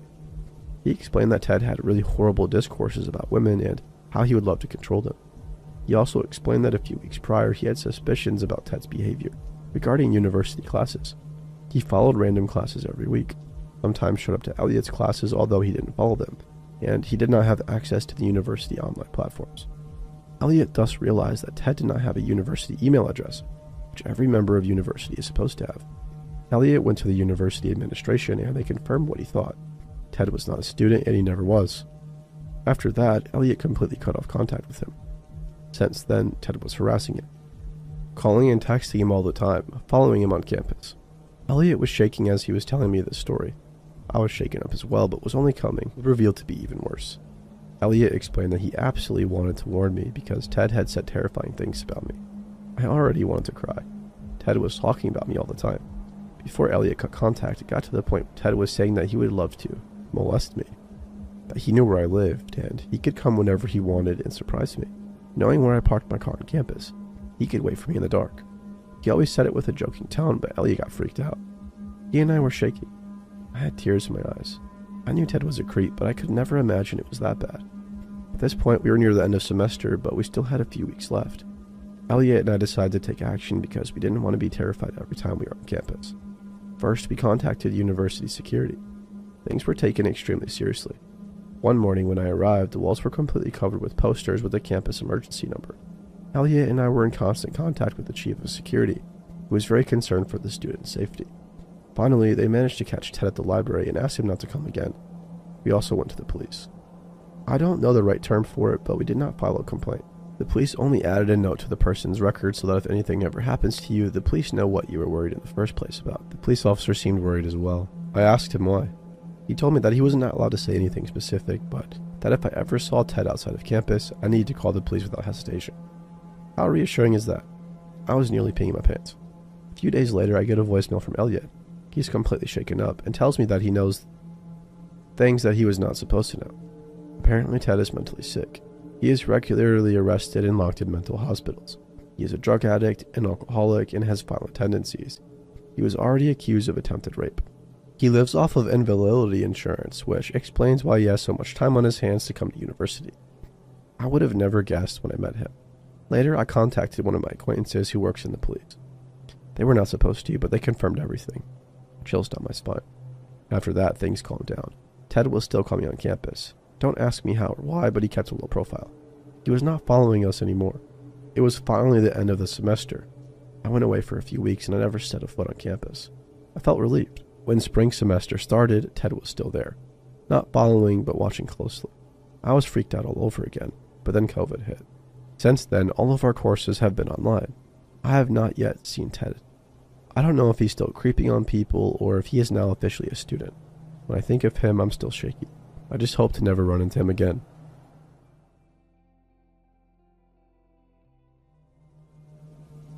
The obligatory long-time lurker, first-time poster. I want to tell my story of abduction in Krakow, Poland. This happened in 2012, and there are not many people I've told this story to. For my birthday in 2012, my ex-husband and I visited Krakow for a short break. My main interest was to visit Auschwitz and the Jewish quarter of the city and Schindler's factory, which is now a museum. We arrived just prior to the Christmas market's opening. I remember being disappointed that we wouldn't be able to experience this. We stayed in a very nice hotel. I won't divulge the name, but it was approximately 15 minutes walking distance from the main square and cloth market. Had a beautiful balcony over the river and was very nice with lovely, hospitable staff. I couldn't recommend this hotel highly enough. We flew in on a cheap budget flight around mid-afternoon and showered, changed, and got ready to explore. The weather was cold and dreary, with some light drizzle, but more than okay to walk along the river into Krakow's main city. Krakow is an exceptionally beautiful city. I loved it. We had a good look at the cloth market, ate a meal of matzo balls and stew in the main square under blankets and heated lights, watched the famous clock tower, and even managed to visit the lovely shopping center with excellent shops, where I purchased a lovely cashmere coat from Zara and an equally lovely hat and scarf. Given it's our first night, we had a few drinks, which turned into a few more. We ended up our evening in a lovely bar beneath the city. Most bars appear to be underground in the catacombs. I was overjoyed as a smoker. We are usually social lepers, but we could still smoke cigarettes in this bar. Around 1 a.m., we were tired and decided to head home to our comfy hotel. We made our way up the stairs from the bar to street level, and a taxi ramp was right outside. We jumped in a taxi and let the driver know our hotel location. Unfortunately, the driver would only accept cash, so we explained we would need a cash point at some time along the 5-minute journey to the hotel. He seemed to understand and was fine with this. At this point, I need to explain I had no mobile phone with me. It was back at our hotel. In those days, roaming had to be paid for, so we decided we would only take my ex-husband's phone. It was 2012, so I think I only had an old iPhone 3S, and it was due for renewal. The 5-minute journey was uneventful, and we arrived opposite our hotel, which was a type of dual carriageway with a petrol station, with cash points opposite the hotel entrance. My ex-husband signaled to the driver to pull in to use the cash point and got out of the taxi. As he was at the cash point, this is where my nightmare began. As soon as dropping him off and seeing he was withdrawing the money at the cash point, the driver locked all the doors and sped off. I was in the back seat with several shopping bags and had no idea what was happening. The taxi driver took the main dual carriageway out of the city and kept on speeding. Initially, I thought he was looking for a place to turn around to pick up my ex-husband, but that wasn't the case. The taxi driver continued to speed until we were well out of the city limits. He spoke no English. I asked him if he wanted money. I showed him my empty bag and shopping bags and asked him what was going on. At this point, I was scared, but assumed there was a misunderstanding. Once the driver continued past the Krakow outskirts, I was terrified. The outskirts are very rural, no streetlights, just black snow and ice. The taxi driver shouted and shouted at me, but I couldn't understand a word. Eventually, he pushed me physically and forcefully with my head into the back seat and told me I can only assume to shut up. He was then talking on his phone to a man. The journey carried for another 20 minutes until we came to what looked like an industrial estate. No houses and some street lights, but the whole area was just warehouses and factories and fields. The taxi driver was still on his phone, sounding angry, then abruptly turned it off and stopped the car. By this point, I was petrified. I can honestly say I've never been so scared in my life. I was praying and begging that my life wouldn't end here at 34, the mother of 5-year-old twins, and ending up dead in a lockup on an industrial estate as some sort of mutilated rape victim. For about 30 seconds, it was quiet apart from my crying and begging. Then the taxi driver got out, came around to the back car door, grabbed me, and threw me onto the side of the road. He then grabbed my shopping bag and hurled it at me, got in the taxi, and drove off. The relief never came, as I was sure he was going to get other men to harm me. I gathered myself up. It was probably -8, late November, and snowing heavily, and I looked for some kind of doorway hedge, or any kind of shelter, bearing in mind that I was left on the outside of an industrial estate. I walked some meters away and found a gap in a hedge and sat down, pulled my coat and bags around me and cried my heart out. I have no idea how long I was there, maybe an hour, maybe 2, but the sky started to lighten and a few cars and vans came past me. I tried to flag some down, but it was no good. I sat back down. I was frozen. I can honestly say I think I was dying and I had no more energy left. All I know from then to my rescue is thanks to some lovely Polish people. Apparently at around 5 a.m., I was sprawled across the road, hard shouldered, and a brother and sister going to market with their cattle stopped and picked me up, dragged me in their truck, and put a big cow poo stained jacket around me. I couldn't speak apparently. I was just trying to talk to my children, and they found out my hotel location from a napkin in my bag. These wonderful people drove me 20 miles back to Krakow to my hotel, where my ex-husband, police, hotel owner, manager, and Polish equivalent of CID were all there in the process of setting up a command center. They dropped me off, still wearing the poo-stained jacket, were questioned, and went back on their way to the market. I never even got their names. I was swabbed, photographed, fingerprinted, etc., and got a stiff brandy from the bar. The following day we visited Auschwitz, the main reason for the Krakow trip. That evening we were taken by the police to the taxi rank where we got the taxi from to try and identify the driver, but he wasn't there. It was left with the Polish police. But man, I must have had somebody looking after me that night. I'm 25 now. When this happened, I was 14, female, doing online schooling at home. I still had to take certain tests as the high school down the road from me. I lived with my mom and stepdad in the northeastern part of Ohio. This time came when I had to take a state test. In that morning, my mom dropped me off at the high school. The night before this, I had made arrangements with my real dad to pick me up around noon, when the test would be over, but I told him if I was not right outside, then just come to my mom's house because I must have finished early and walked home. I finished early around 11 a.m. and decided I would walk home. At the time, I had a relationship with somebody who lived out of state, and we would each buy phone cards to call long distance. It was my turn to buy one, and there was a dollar store on my way home that had cards for cheap. The store I was going to was in a plaza where it was the last remaining business left. The route to my house was all main roads, no side streets. I reached the plaza and have to walk down a hill and past several stores that have gone out of business. I see a man, tall, thin, and wearing a camouflage jacket and a beanie, fidgeting with the small flag and an old planter in front of one of the empty stores. I thought it was weird but just kept my head down and approached him to pass by. When I went to walk past, he stopped fidgeting with the flag and looked directly at me. The man didn't say a word, so I just went back to looking at the ground, and at this point the dollar store was only a few more doors down, so I kind of started walking faster. I then hear really loud stomping behind me and I turn to look around, and of course he is following. So then I am basically jogging to the store. I was scared, but some part of me said he is not really following me and is probably just going to the only store open in the plaza as well. Once I am in the store, I keep looking for him, while I head to where the long-distance phone cards are. Now I am just standing there pretending to get what I need, yet I am basically scanning my surroundings. I see him now. He is behind a display looking at me. I decided to walk around the store to see if he would follow. He did. I grabbed my phone card and went to the register. He was behind a display still watching me, and I don't know why, but I felt stupid for saying anything to the cashier. I talked myself into saying something once it was my turn in line. I told the cashier that I think the man is following me and I don't know what to do. She looks back to who I'm pointing at. He is now looking at a book and says, "I don't think he is.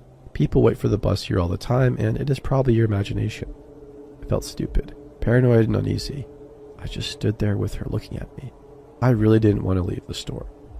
Finally, after 3 minutes of getting looked at like I was insane, I left. Once I am out of the store, I start walking fast through the rest of the plaza. I feel relieved that he was not behind me anymore following. In a couple more steps, I hear the bell on the dollar store's door. I turn around and it's him. I start running. Keep looking back and he is still walking. I finally get to the other end of the plaza and to the road leading to my house. I look back again and he is now running full speed. I have to cross and follow the road to get home, so I run across the street when I see no cars, and I'm just running as fast as I can run. It is a busy road. I thought somebody would notice this man chasing me and stop to help. He was on the opposite side, still just a bit behind me. A lot of cars are passing by and no one helps. I'm focused on making it home.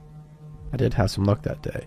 My house key was never on a keychain, just a single key thrown into a large messenger bag stuffed with junk. I luckily found the key as soon as I stuck my hand into the bag. Normally, it would take me some time to locate it. I was running really fast and the bag was bouncing against my side, so the odds of that working out as well as it did were very rare. I now see my house and I'm not looking back. I run up the stairs to the back door, open it with my key, slam it shut and lock the thing. I then went to hide. I thought there was a possibility he didn't see what house I went into. As I am hiding behind the recliner, I hear footsteps coming up the back stairs and then I hear tapping. I am hysterical at this point, not even thinking straight at all. I look around the corner to see him standing at the back door. I see him standing there tapping, and then all of a sudden he starts pounding against the glass pretty hard. I was frozen just looking, and then he presses his face against the glass and starts repeating it in the sweetest voice. "I can see you. I can see you." I was crying and telling him to leave. The only phone we had was one with a cord in the kitchen right beside the door his face was pressed against. I didn't want to move from where I was. I was thinking maybe I should run through the front door and then thought he would catch me before I made it somewhere else. All of a sudden he runs down the steps and I can't see him and I think he's leaving. I was so happy, but as soon as that thought crosses my mind, I hear something coming from the basement. The first few times I heard it, I didn't realize that he was kicking in the basement window. So what happened next was fast. I projectile vomited across the room and lay on the floor. Yeah, not the best reaction. I then lie on the floor and give up. I feel doomed. As I'm lying there screaming, I hear beating on the door again and I look up to see my dad. It took me a few moments to realize it was him. I ran to the door, still screaming, and opened it to my dad saying, "What the heck is happening right now? I just chased a guy off kicking in the basement window." I just grabbed him and he grabbed me, and I didn't move for a few minutes until my dad made a call to the police and to my mom who was at work. I filed a report with the cops who came out and got a description of the man. They did mention that there was someone who fit the description, whom they were already looking for but wouldn't tell us why. Never heard anything back from them anyway. Maybe 6 months later, I fell asleep on the couch downstairs. When I am awake in the same spot, I see through the kitchen to the back door, which has a light on outside, on the porch. I wake up every couple of minutes thinking I'm dreaming to something. I don't know what. When I finally open my eyes all the way, I see the guy tapping on my back door. Same eyes looking right at me. I hauled ass up the steps, ran into my mom and stepdad's room, and jumped on top of them both while they were asleep to get him. He was gone by the time I realized what was happening and went down there. After all of this, my sister was visiting and up late on the computer downstairs and saw somebody looking in the window who fit the guy's description. Several times after that, somebody tried to bust open our windows, which my mom eventually screwed permanently closed. After a while, we moved. I've never seen him again, and now I live 500 miles from that place. I have a lot of problems from this still. I won't go anywhere alone, unless it is to work. I know I need to get over it, but it is hard. I thought being 14 I was too old for anyone to kidnap, and it was also during the middle of the day in a busy area. I assumed I was safe. I lie to my family now to make it sound like I could go out here doing exciting things, and the truth is, I don't really leave the house unless I am with my friends or boyfriend.